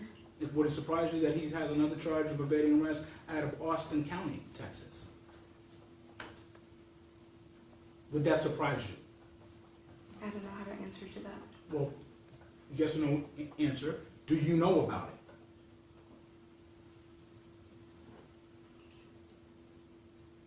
it? Yes. You do know about it? Okay. What are you going to do? Tell the judge, what are you going to do this time that you didn't do the last times? I don't understand your question. Okay, well, you've been married to him since he's been revoked at least once, right? Yes. But yet, here we are. So, my question is, what are you going to do differently this time that you failed to do the other time? I don't believe I failed to do anything. He didn't commit a crime. Okay. You don't think he committed a crime? I know he didn't because I was Okay, there. okay. But you were there when he was evading the police officers in Sealy? No. Were you there when he evaded the police officers in Austin? Yes. Excuse me, in Houston? Yes. Now, you were interviewed by police officers that day, May 9th, 2020. 21, excuse me. I wouldn't say interviewed. You talked to them? Yes. Okay. And I'm talking about the people in uniform. Yes. Okay. And What's the relevance, Judge? You saying it's not relevant? I don't see any relevance, Judge. So the objection is relevance to what we're here for. Judge, I believe that she did testify that she talked to police officers when she was there, and I'm just trying to go into the things that they talked about during direct examination. Which counsel said was hearsay. You mean at the time of May 9th? Yes, Overruled. thank you. So you did talk to police officers on May 9th, 2021, the Yes. ones in uniform. Okay. And do you remember if they asked you for your identification? I think Yes. you said that. And did you give them that identification? Yes. Okay, and who did you say you were? Objection of relevance, Judge. Do you remember? What do you mean? I had my ID in me. Okay.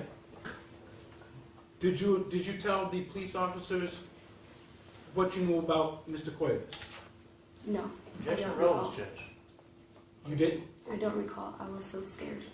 Okay, you don't recall, so it's possible that you did talk about Victor Cuevas. I don't think I did. Okay, but you don't remember. I was really scared. I was going through a panic attack, and they asked me if I I am wanted clear. an ambulance. Yes, ma'am, please. I asked the questions and you answer them, okay? Okay. Now, do you remember telling the police officers that you now currently live in Houston? Objection of relevance, Judge.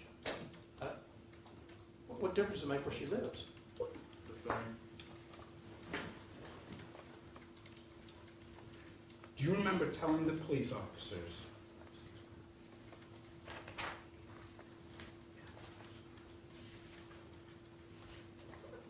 telling the police officers that you were the girlfriend of Mr. Cuevas? Objection of relevance, Judge. The same. Well, it goes to credibility, Your Honor. She has testified that she is the wife of the defendant, and she's been the wife of the defendant since August of 2020. I'm asking her if she gave that information, or specifically, if she she described herself to the police officers that day, May 9th, 2021, as a girlfriend or possible fiancée.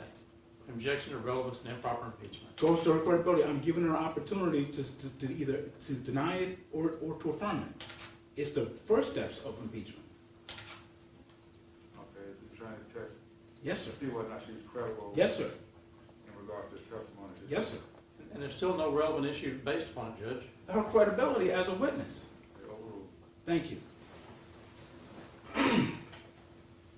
When you were talking to the police officers May 9th, 2021, do you recall if you identified yourself to them as the girlfriend of Victor Cuevas?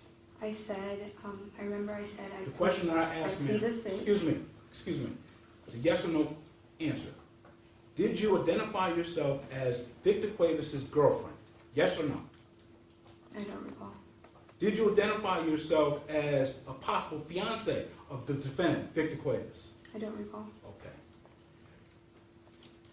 Do you recall if you told the police officers that you only met the suspect on Tinder 3 days prior? I don't Objection recall. of relevance, Judge. Again, Your Honor, It goes to this witness's credibility, and I'm asking her specific statements that I believe that she made, and giving her an opportunity to either say, yes, I did, or no, I didn't. It's proper impeachment, and I'm doing it the proper way. Thank you.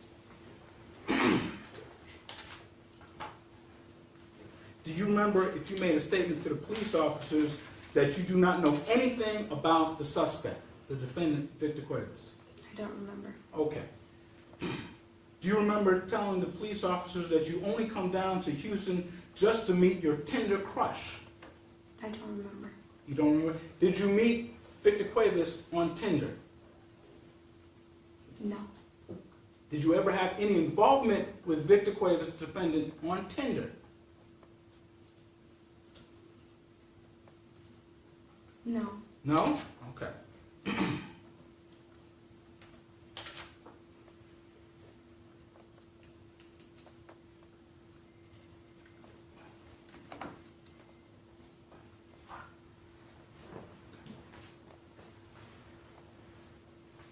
Do you understand? Oh, do you understand it's important to tell the truth? Excuse me? Do you understand it's important to tell the truth, that you are under oath right now? Yes. Okay. What do you, when you and Victor are hanging out together, or you're telling somebody else about Victor, do you call him Victor? Do you call him Vic? I usually call him Vic. I'm sorry? Vic, Victor, my husband. Many names. Many names? Mm-hmm. Okay. You ever call him Nick? No. Okay. That's N-I-C. You never call him that? No. Okay. I pass the witness. Pass the witness, Judge. No questions. Step down. I guess you're free to go. Yes, Judge. Receive.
We're close, Judge.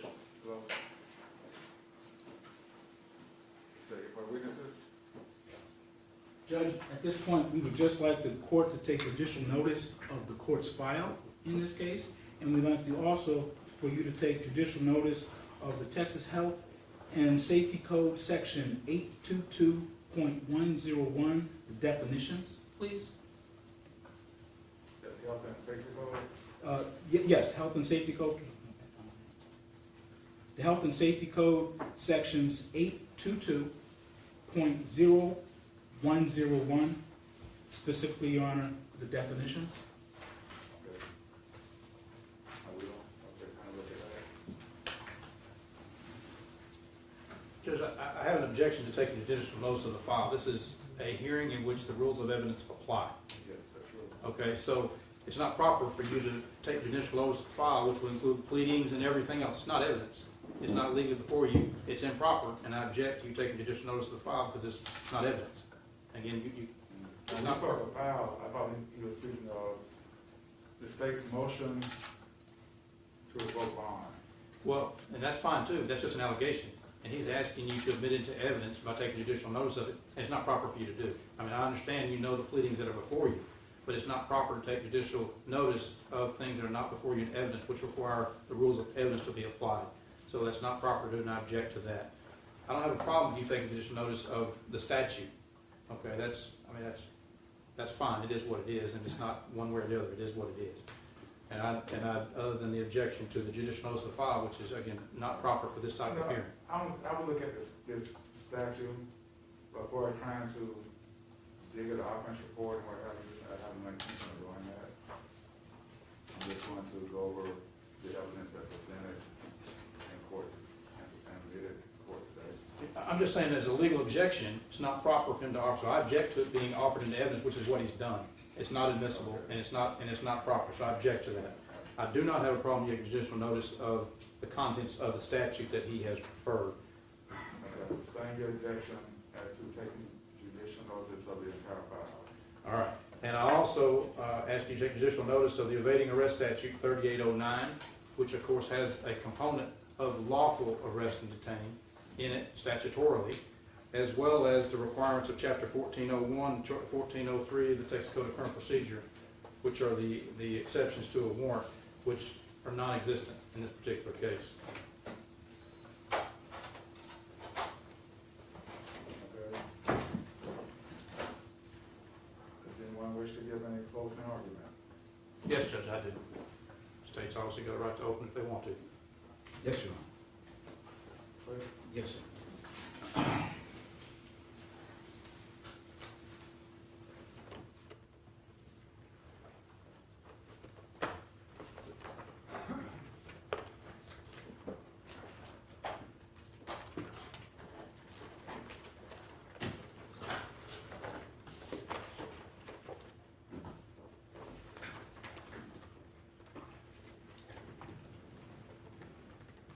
Judge, would you like me to stand? I haven't been before you. Do you want me to stand or just remain seated? Or Most people saying. Yes, sir. Thank you, sir. Judge, we're here for a motion to revoke the probation. This will be the fifth time. Revoke the bond, excuse me, for this defendant. Again, Judge, counsel is testifying to facts not in evidence. I ask him to limit his argument to what is in evidence. This is for an evading arrest. But what I think gets lost a lot of times in this case and in this matter is that we're here for an underlying case of murder. A murder that occurred in 2017. We've heard a lot about about a tiger. We've heard we've heard a lot about a lot of things. But what we haven't heard about is Mr. Omubade. Omubade. That's the name of the... Objection. That's not a legally relevant argument in this particular situation. Only thing is, has he violated bond conditions or not? He hasn't been found guilty of anything, and that's not relevant at this time. The underlying charge is always going to be... I understand that, but that's not the issue. Whether or not, anything about the deceased in this particular case has nothing to do with whether or not he violated the bond conditions or not. It's not legally relevant to this hearing. The court doesn't determine what is relevant and not relevant, Your Honor. Thank you. I'm sorry that defense counsel doesn't like to be mentioned. Judge, I object to sidebar, and you sustained the objection. Thank you, Judge. Your Honor, I'd like to make it clear what the issue is with the state. Bail hearing, bond hearing, is intended to ensure the defendant's present at trial and to ensure the community and the victim's safety during the pendency of the proceedings. Those 2 points, excuse me. What the state is focused on in this hearing is the second part of that. I think that the record will reflect that the defendant has always been in court and at the settings that they have. The issue that the state has is dealing with the danger to the community and the safety of the victims of the community. That's demonstrated, Your Honor, that this defendant lacks any care or compassion regarding the safety of the community. In this case, Your Honor, you saw testimony and you heard testimony from the officers in the case that the defendant upon the arrival of law enforcement, and while engaged in a conversation with a law enforcement officer that he knew prior to that day, that he fled. He fled through the park, he left through the front lawn of his neighbors. Now, defense counsel states that that was private property. It wasn't this defendant's private property. It was somebody else's private property. Totally disregard anybody else other than himself. Community safety. He could have just stopped. He knew he had law enforcement at the back of his car, got out of his vehicle, left the tiger in the car and waited and dealt with the authorities. That is what somebody who was caring about the community would have done, but did not do that. He fled, breaking the law. Defense counsel has alleged a lot of things about what the officers did and didn't do. He talks about that they didn't have search warrants, they didn't have arrest warrants. Officers do not need all of that. All they need is reasonable suspicion that criminal activity is afoot. You've heard that testimony, Judge. You heard that testimony that the officers who got a call of an animal, a vicious animal, and they went code 2. They talk to you that they have a breach of the peace. I have case law that talks about how a breach of the peace, what a breach of the peace is. I have a copy for the court. I'm trying. Okay, this one. May I approach? Thank you. Talking about how breach of the peace is a reason for them to make that detention. It's not important that they have to make an arrest. Just as the court has stated earlier in these hearings, is that police officers stop people all the time to investigate criminal activity. Sometimes there's an arrest is made, sometimes it's not, but that's their duty. There was also been some talk about how Sergeant Mannion wasn't on duty, wasn't in his jurisdiction. He is a certified peace officer for the state of Texas. It is their sworn duty when they see criminal activity afoot, regardless of where they are, to take action. It would be against their duty to sit back and do anything, not do anything. This individual, Sergeant Mannion, did take action. He approached the individual for the second time, dealing with a violation of him behaving in such a way that brought concern from the community, specifically this defendant's neighbors. The first time he approached him, it was because he was going up and down the street on an ATV. Neighbors were concerned enough that they approached the officer to approach him. He wanted to approach this defendant in a non-threatening manner and went in his civilian clothes, but he still had his badge and identified himself as a police officer. That was in February, I believe he talked about. Identified himself then as a police officer and told him to knock it off. That in and of itself would be a violation. Then he comes back when we have this tiger situation. And he's out there and he's got the tiger at gunpoint. And the defendant comes out again.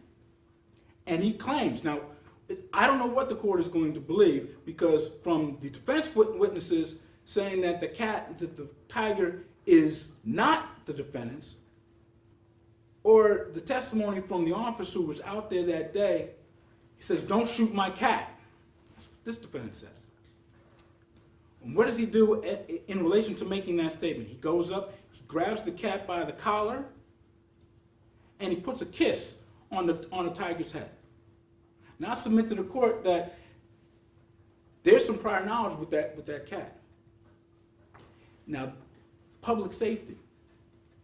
That wild animal is out in the neighborhood.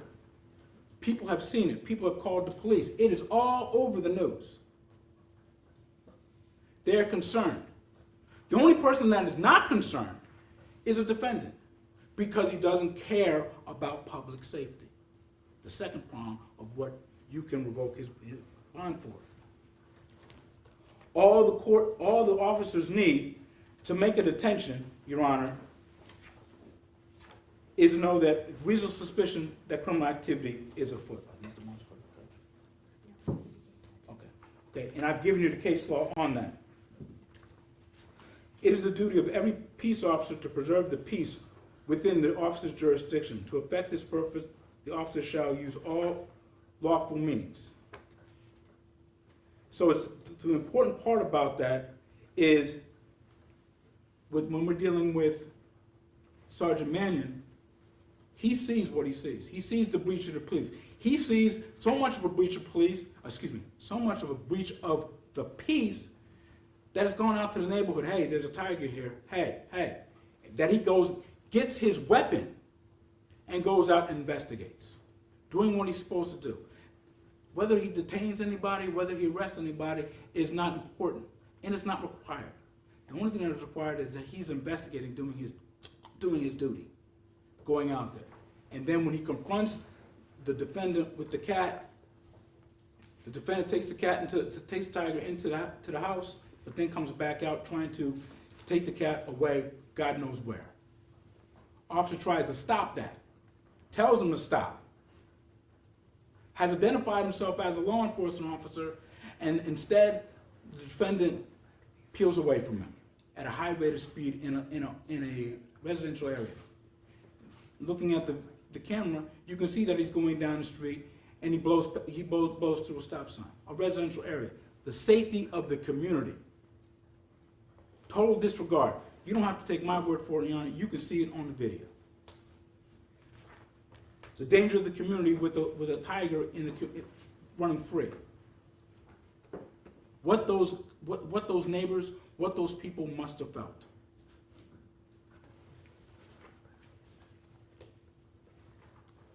The safety of the community, Your Honor.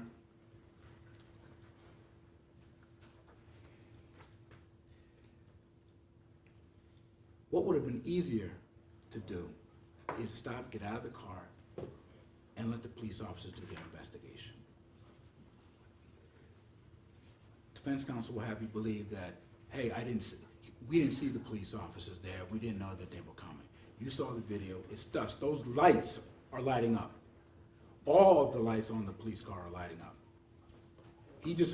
They will have you believe that it's just coincidences. It's just a coincidence that once the police officers arrive, get out of their car, the lights are on, walks up, closer than I am to the witness stand, closer than I am to you right now, and that's when the defendant decides to peel away. That right there shows the intent, Your Honor. He intended to leave. Your Honor, I understand that we're not talking about any other cases, but this is not the first evading arrest of this defendant. And I bring that up to the court because, again, this crime is not unfamiliar to this defendant. It's not unfamiliar to this defendant in a bail hearing, in a bond hearing. Evading arrest. That goes to his intent. He knows what he's doing is, one, against the law, and two, is a violation of his bond conditions. He intended to evade the police officers by speeding. We'd ask, Judge, that the actions that you see from the defendant clearly show his intent to evade the police officers. It shows his disregard for the safety of the community, both in having the cat out there, having the tiger out there, secreting the cat away, speeding at a high rate of speed through a neighborhood, disregard of the safety, and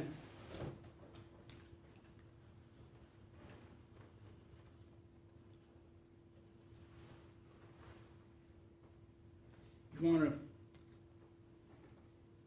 to this day, I believe that, well, I'll strike that. I believe that the court, under the law, has two options.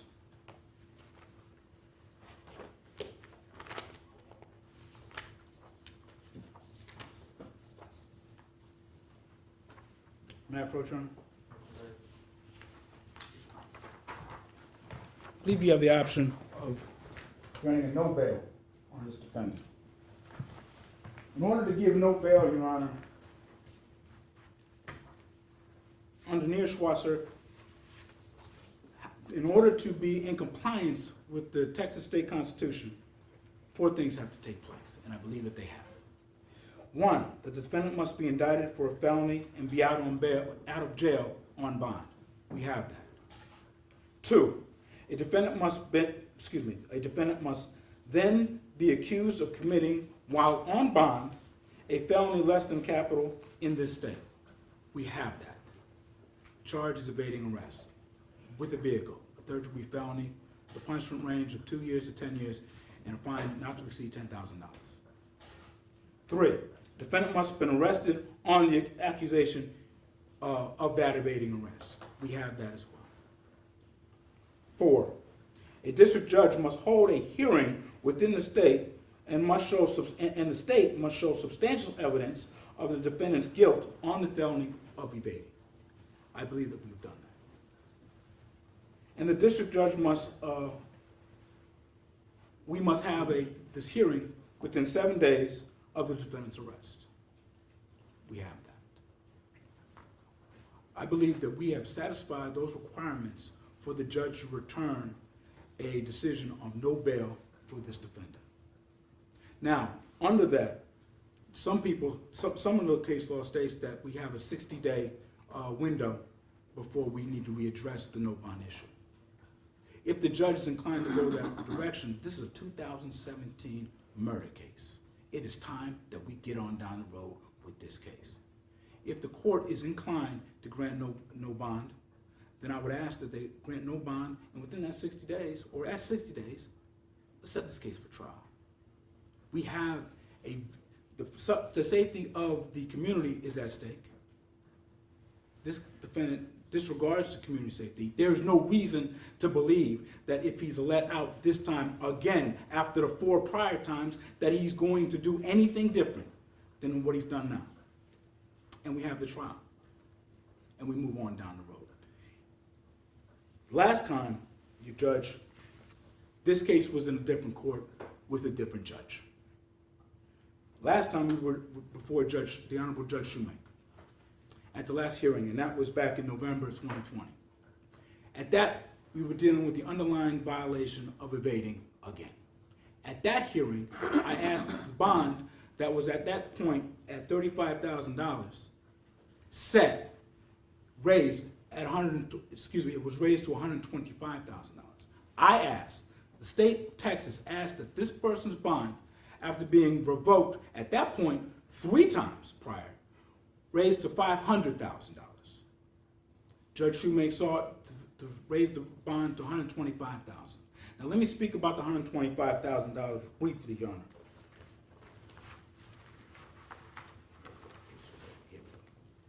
$125,000 is not a reasonable bond in this case to affect the reasons why we need bond or no bond. The reason why I say that, Judge, is because back in August 25th, 2017, $125,000 was set. Defendant was revoked on January 26, 2018. $125,000 stuff that's not evidence before the court. It's not relevant. It's relevant. That was part of the motion. Yes. Well, just because it's part of the motion, we had evidence before you. There's no evidence of this. And he had his opportunity to put evidence on about this. He chose not to. It's not evidence before you. It's not. Judge, I'm asking you in the alternative to set a bond of $500,000, and I'm giving you reasons. You sustain his objection? Yes, sir. I believe that $125,000 is not appropriate. It's not sufficient. It hasn't been sufficient in the past.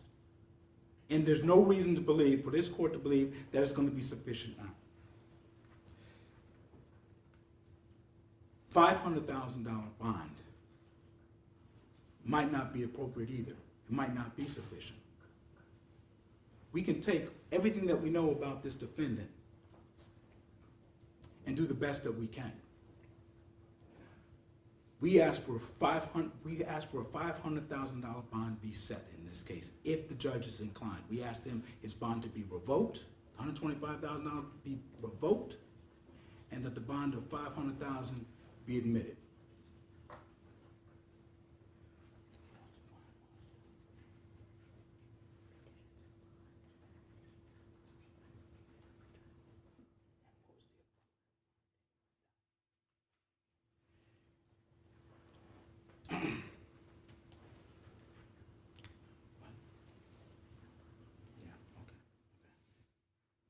We know everything that we know about Mr. Cuevas. He keeps showing us that he has a total disregard for the public safety. A total disregard.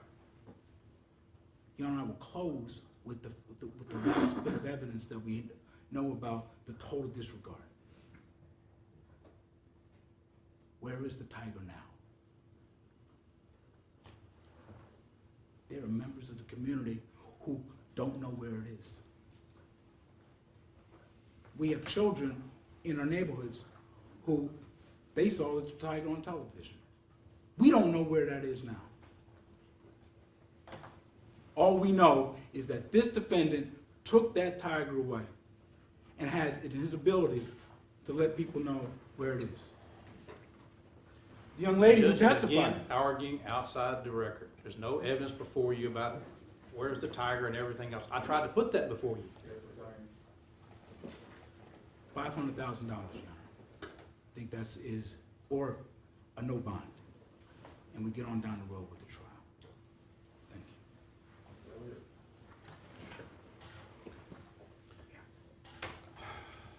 you. It's kind of a head scratcher where to even start on this one, Judge. 17.15 of the Code of Criminal Procedure deals with the rules for fixing the amount of bail. The bail's fixed already. It's set at 125. Those are the factors that the magistrate setting the bail takes into consideration. That's already been done. 1701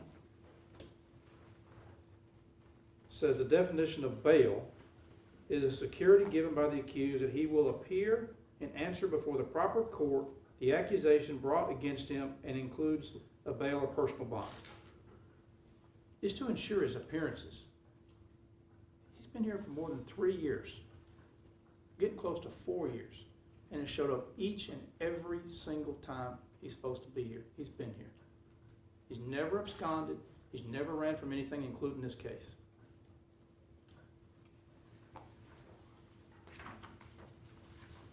The state wants to tell you, where is the tiger? We tried to tell you about the tiger.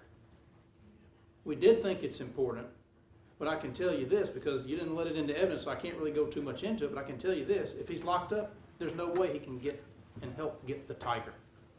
We all want to help get the tiger, but he can't do that locked up. The state brings you some cases, or a case. They want to bring you this Newsroom case here. And they want to say, oh, give him a no bond, but then they quickly retreat from that because they, I think the evidence. Objection, Your Honor, there was no retreating.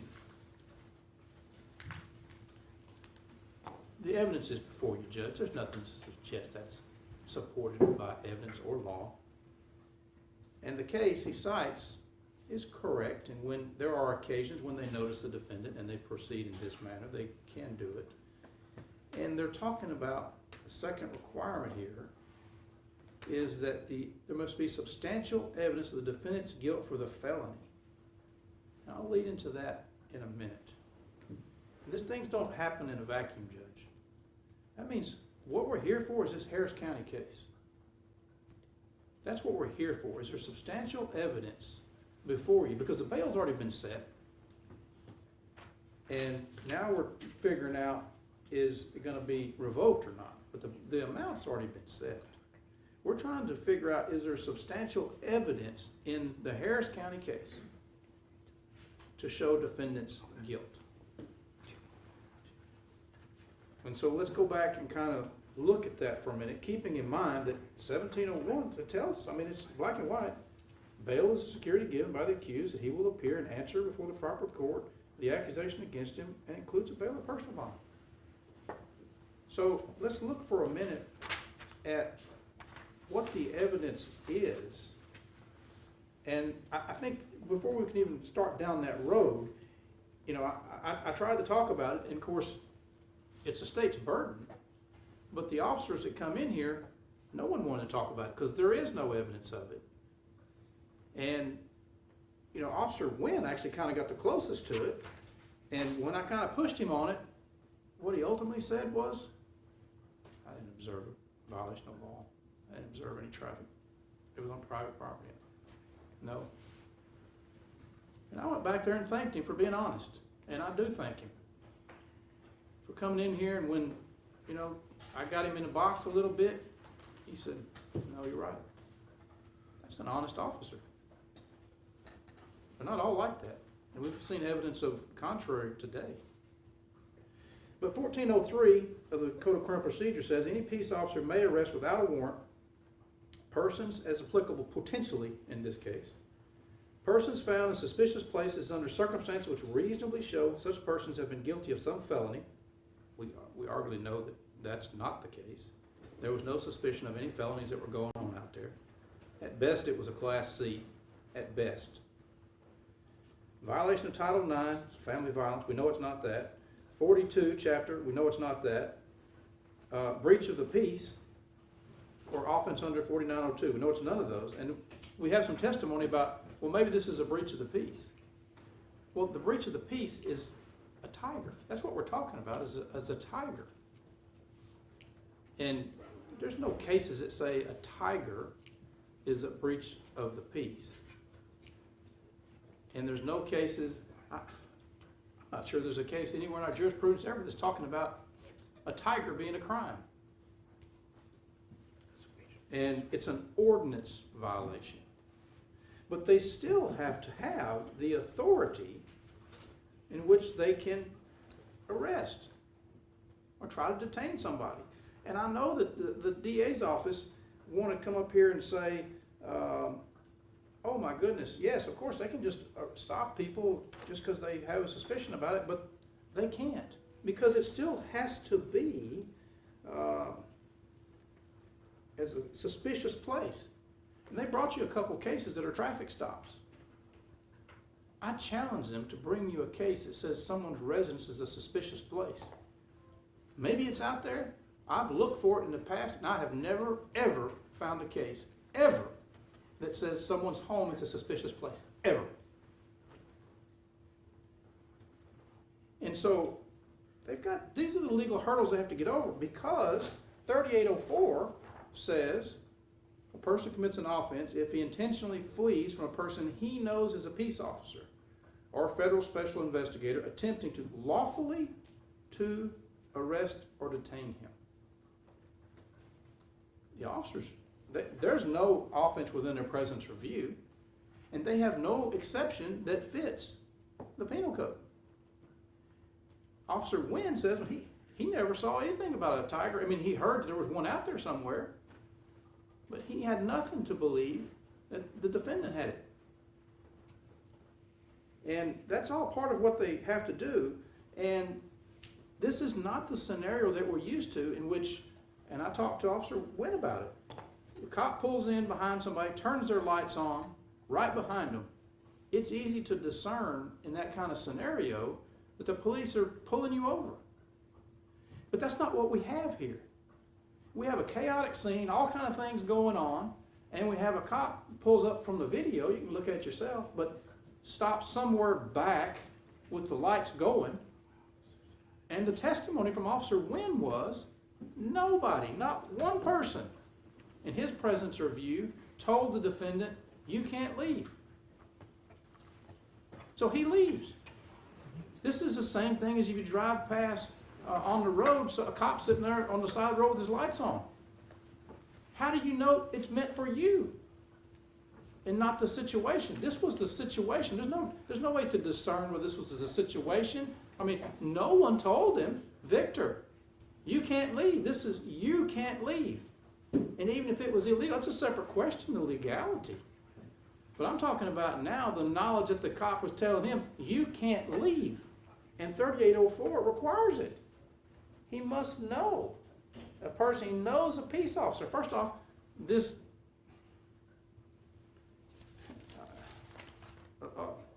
officer, I'll call him that, it's hard for the words to come out of my mouth, Marion.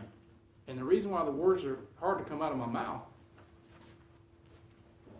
we hear testimony that he says, I didn't drink at all. And then we hear testimony he was drunk. Not only on this occasion, but other occasions too. And what does he do, Judge? I mean, this is offensive to the worst degree and should be offensive to the court as well. He comes into this court sponsoring a piece of evidence, says it's true and correct. And when I start asking him about it, starts fishtailing. I can't see it. I can't tell. I can't read it. Meanwhile, he knows all good and well what he did.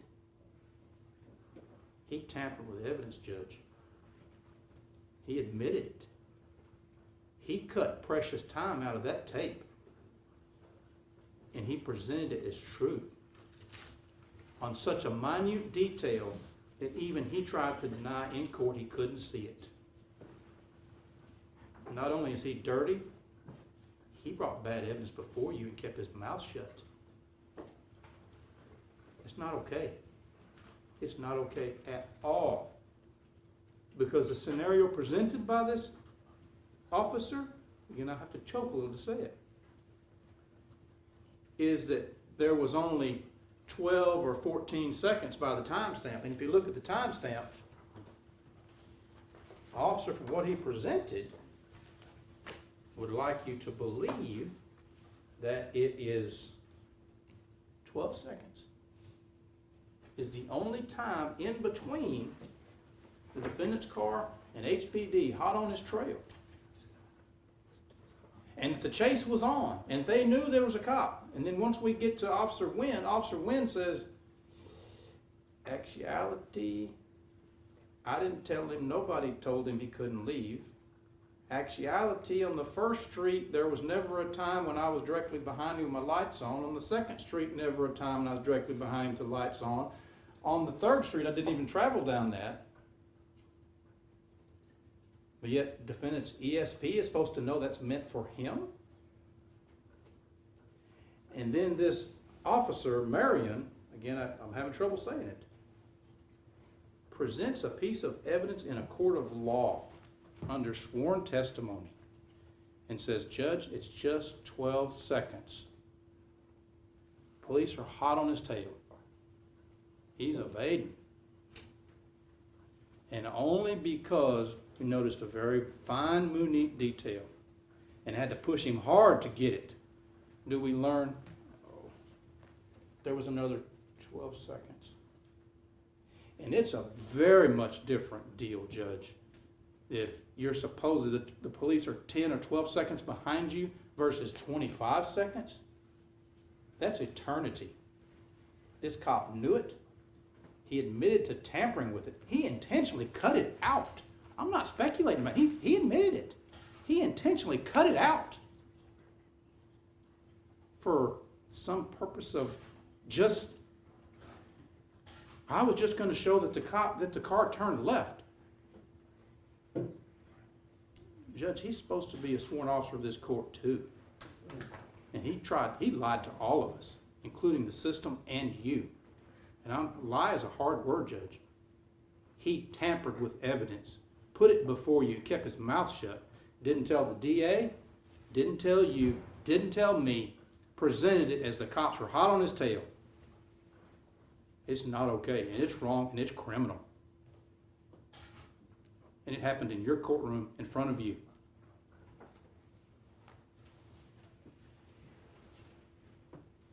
When you look at that, you see Victor Cuevas is long gone. Cops are not at him, not one time on the same street are they there. His wife told you what she told him, get the cat to safety.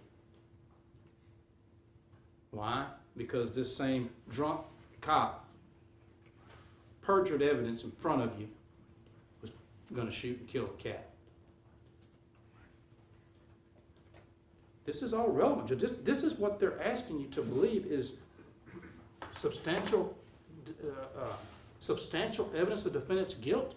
These are all problems. They're insurmountable. Officers of the court, Judge. It's not okay. And that's the wart, and it's not a wart. That's an insurmountable mountain in itself. It's an insurmountable mountain in itself that the defendant was not told by anybody you couldn't leave. Insurmountable evidence that the cops were never following him with the red lights on. Never. Insurmountable evidence that the cop manufactured evidence, sworn to it under oath, and probably never get to hit this witness stand again, ever, in this or any other case related to it. Insurmountable evidence that the defendant did not in any way commit the offense of evading arrest. Insurmountable evidence that there was no legal authority to stop him. None. Or detain him. None. This wasn't a traffic stop. They have to show us a suspicious place at his home. Never been supported to my knowledge, ever under Texas case law. Ever. Someone's home is not a suspicious place. Ever. Maybe someone can show me a different case. I've never seen it.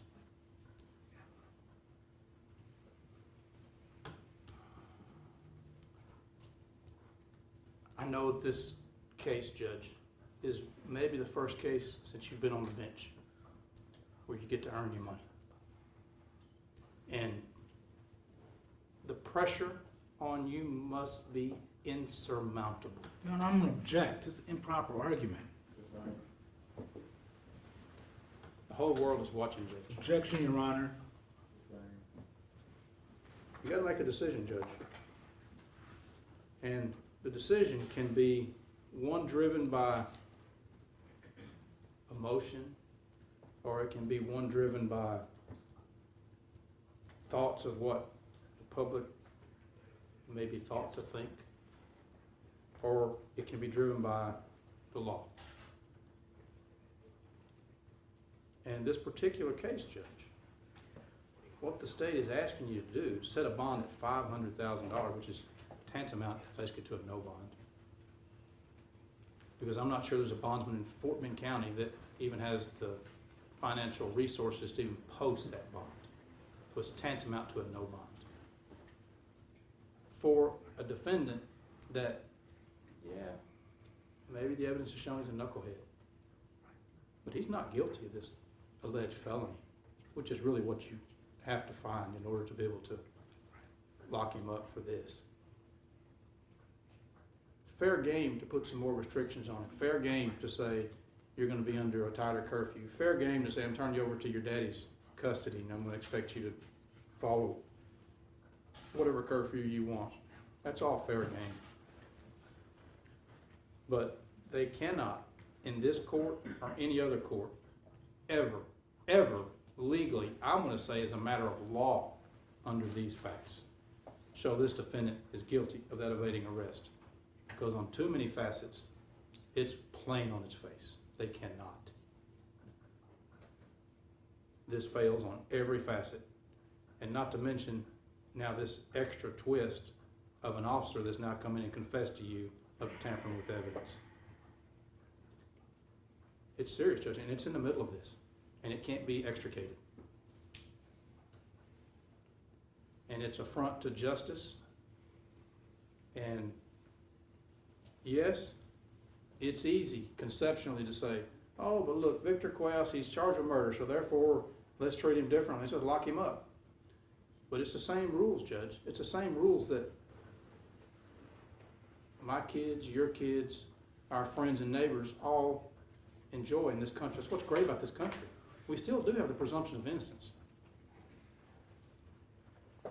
And it's complicated. And nothing I can say about that. But the complication doesn't change the fact that whether you like Victor Cuevas or you don't, he's been to court every single time he's supposed to be. And whether you like Victor Cuevas or you don't, he's not guilty of this evading arrest. He's just not. On so many legal fronts, it's not even funny. So, Judge, at the end of all this, I got to go back again. I'm very impressed with Officer Wynn. He's a young officer. And, wow, He in a tough situation, ponied up and said what he needed to say because it was right. And he said, yeah, you're right.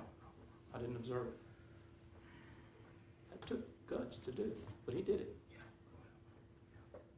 And you know, you're sitting there now going to make the decision, and it may not be easy for you to make either. But at the same time, we have this little book, a magic book, I like to call it. And it's got requirements. 1403's got a requirement, suspicious circumstances. You don't just pull people over just because you want to, and you don't just assume that people understand that in a scenario that lights are on, that means no one can leave. We don't make those assumptions, not legally, we don't. And we don't come in and tamper with evidence, and we don't come in and just make a bunch of assumptions. Victor Cuevas will stand trial for this case. There's some legal issues that still need to be taken care of before we get to that, and COVID unfortunately has put us on a year plus hold. That's nobody's fault.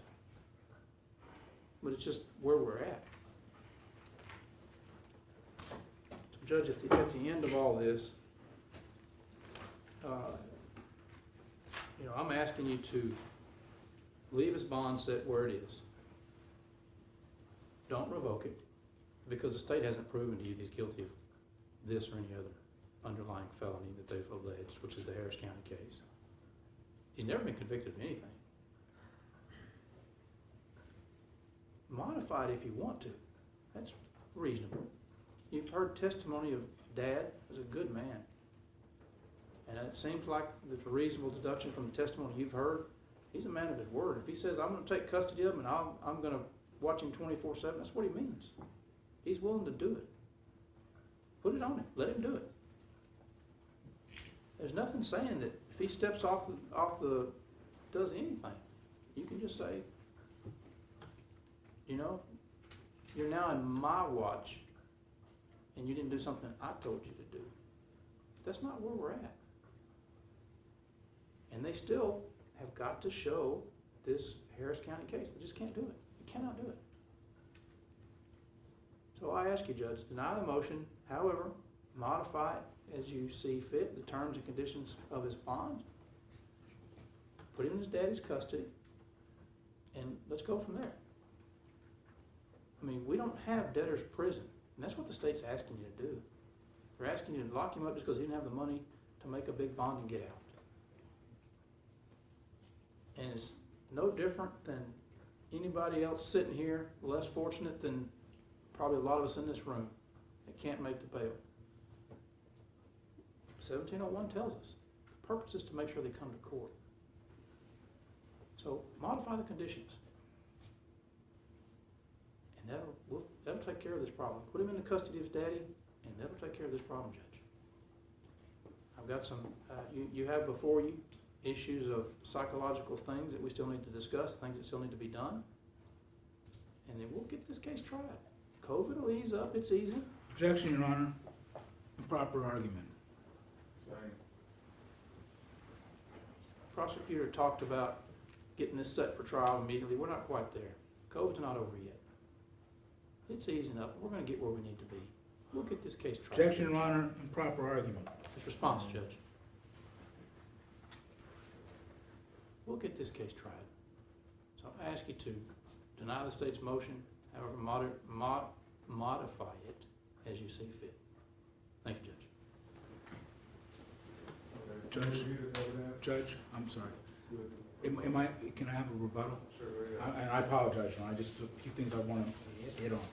Judge, on the Texas Constitution, Article 1, Section 11B, Judge, you only have to find out a preponderance of evidence that the conditions and that the defendant is a community risk.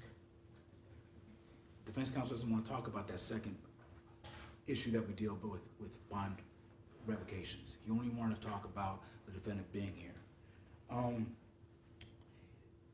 Counsel stated that he doesn't know any case law which talks about a tiger being a breach of the peace. I'd invite the court to take a look at that Turner case that we provided. in those definitions. And I think that you will find tiger in there.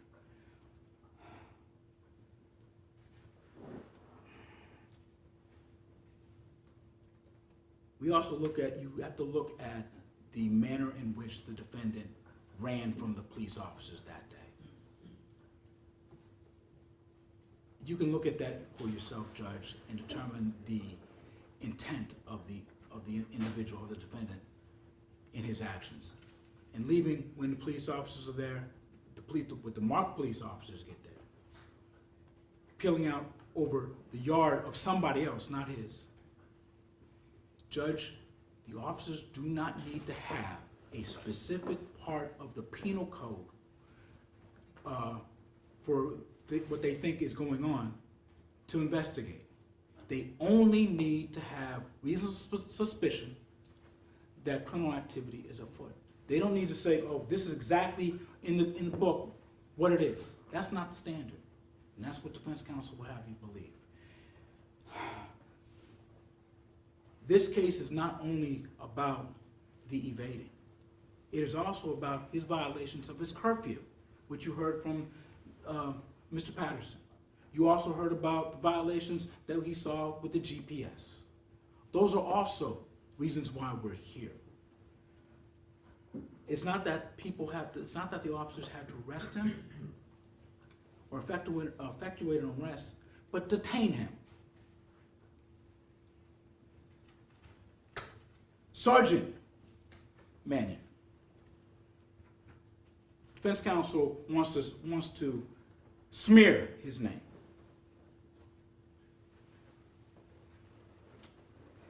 Sergeant Mannion was a professional that night.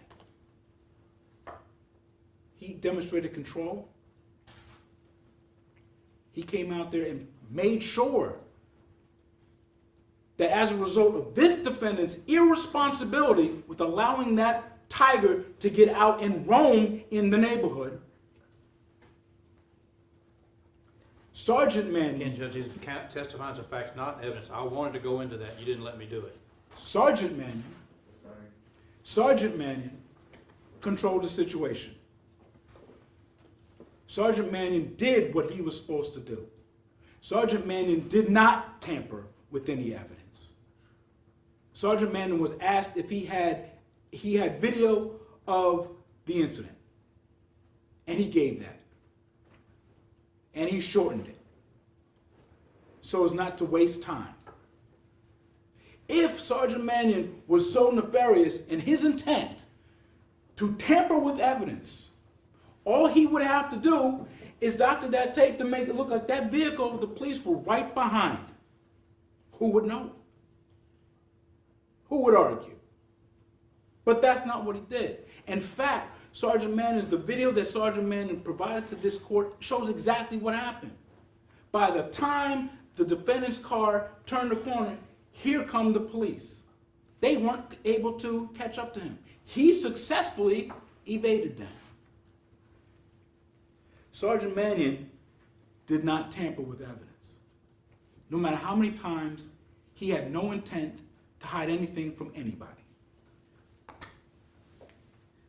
We are here because of the irresponsibility and the failure to abide by the rules of the court of the defendant, and that's it. It is not up to anybody. Defense counsel kept saying, nobody told me to stop. Nobody did this. He is 26 years old. This is not his first evading. When are we going to hold this defendant accountable for this defendant's actions? We'd have for $500,000 or a no bond be issued. Thank you. Okay, let me take a look at what I have here. And I will make a decision before we end the day.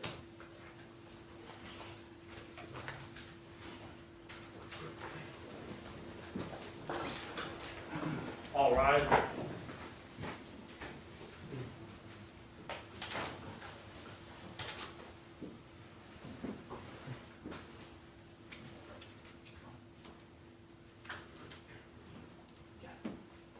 Have your seat, thank you.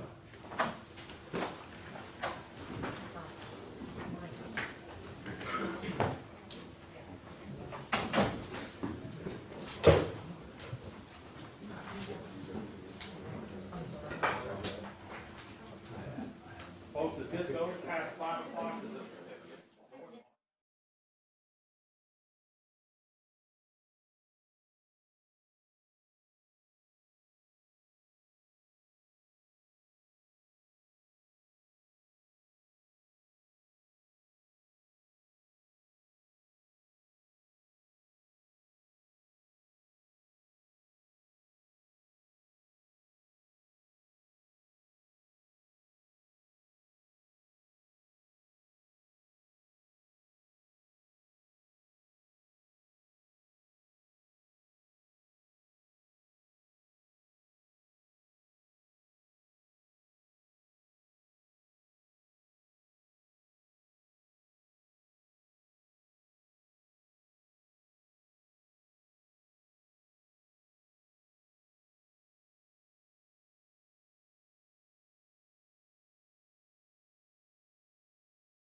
Okay, the defendant can remain standing.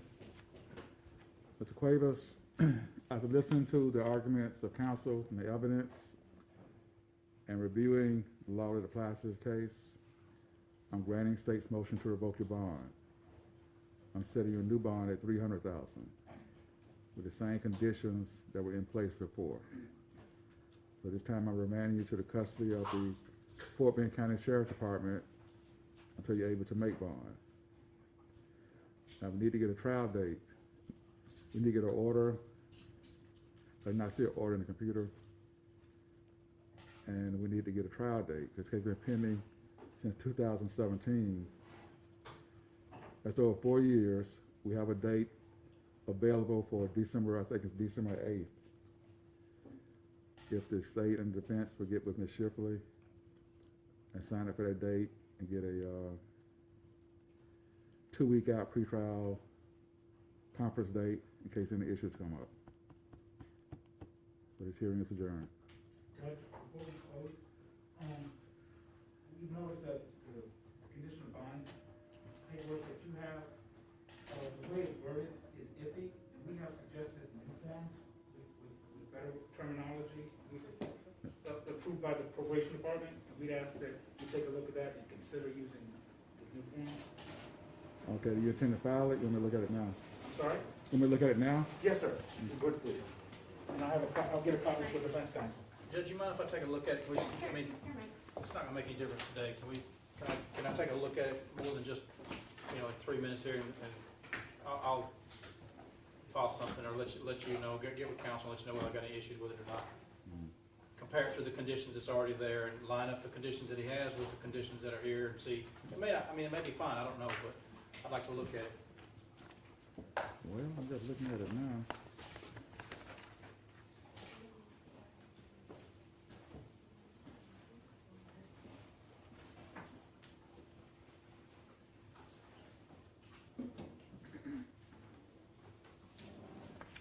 The only one that's like slightly different is number 9. I don't know if the other one had be confined to full house arrest, except to visit his attorney, appear in court, or report to Fort Bend County Pretrial Services. That was not a condition before he had a 10 to 7 curfew. Yeah.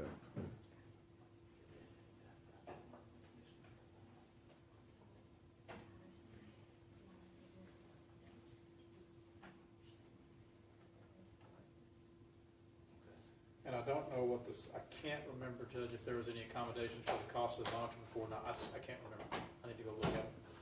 And again, Judge, it's just for your review, but Part 9, probation, pretrial, was warranted to have the option of those 2 options below the number 9. That's what they prefer. I knew you had a curfew before. From 10 to 7. Yeah. So, I don't know if I will approve the confined to full house arrest, just in case he does have employment.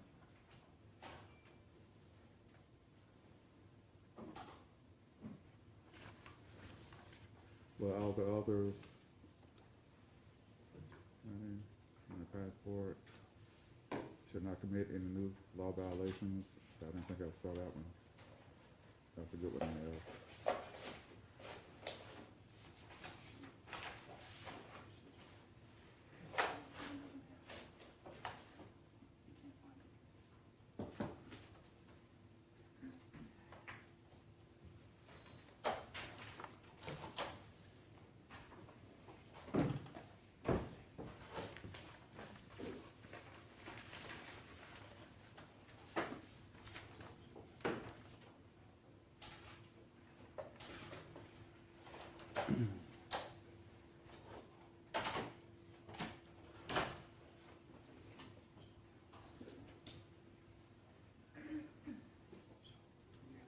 Now I'll be willing to initial off on all of them except for the full house arrest.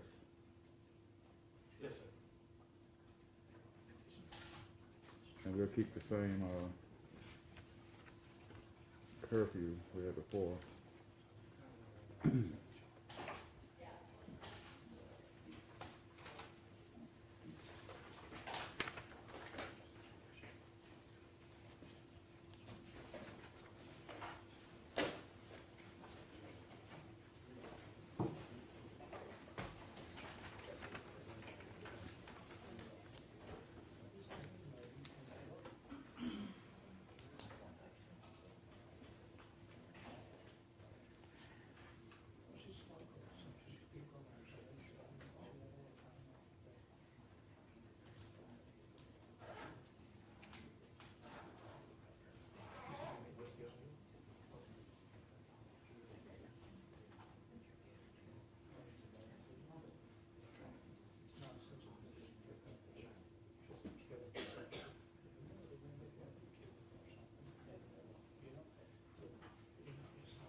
Yes, sir.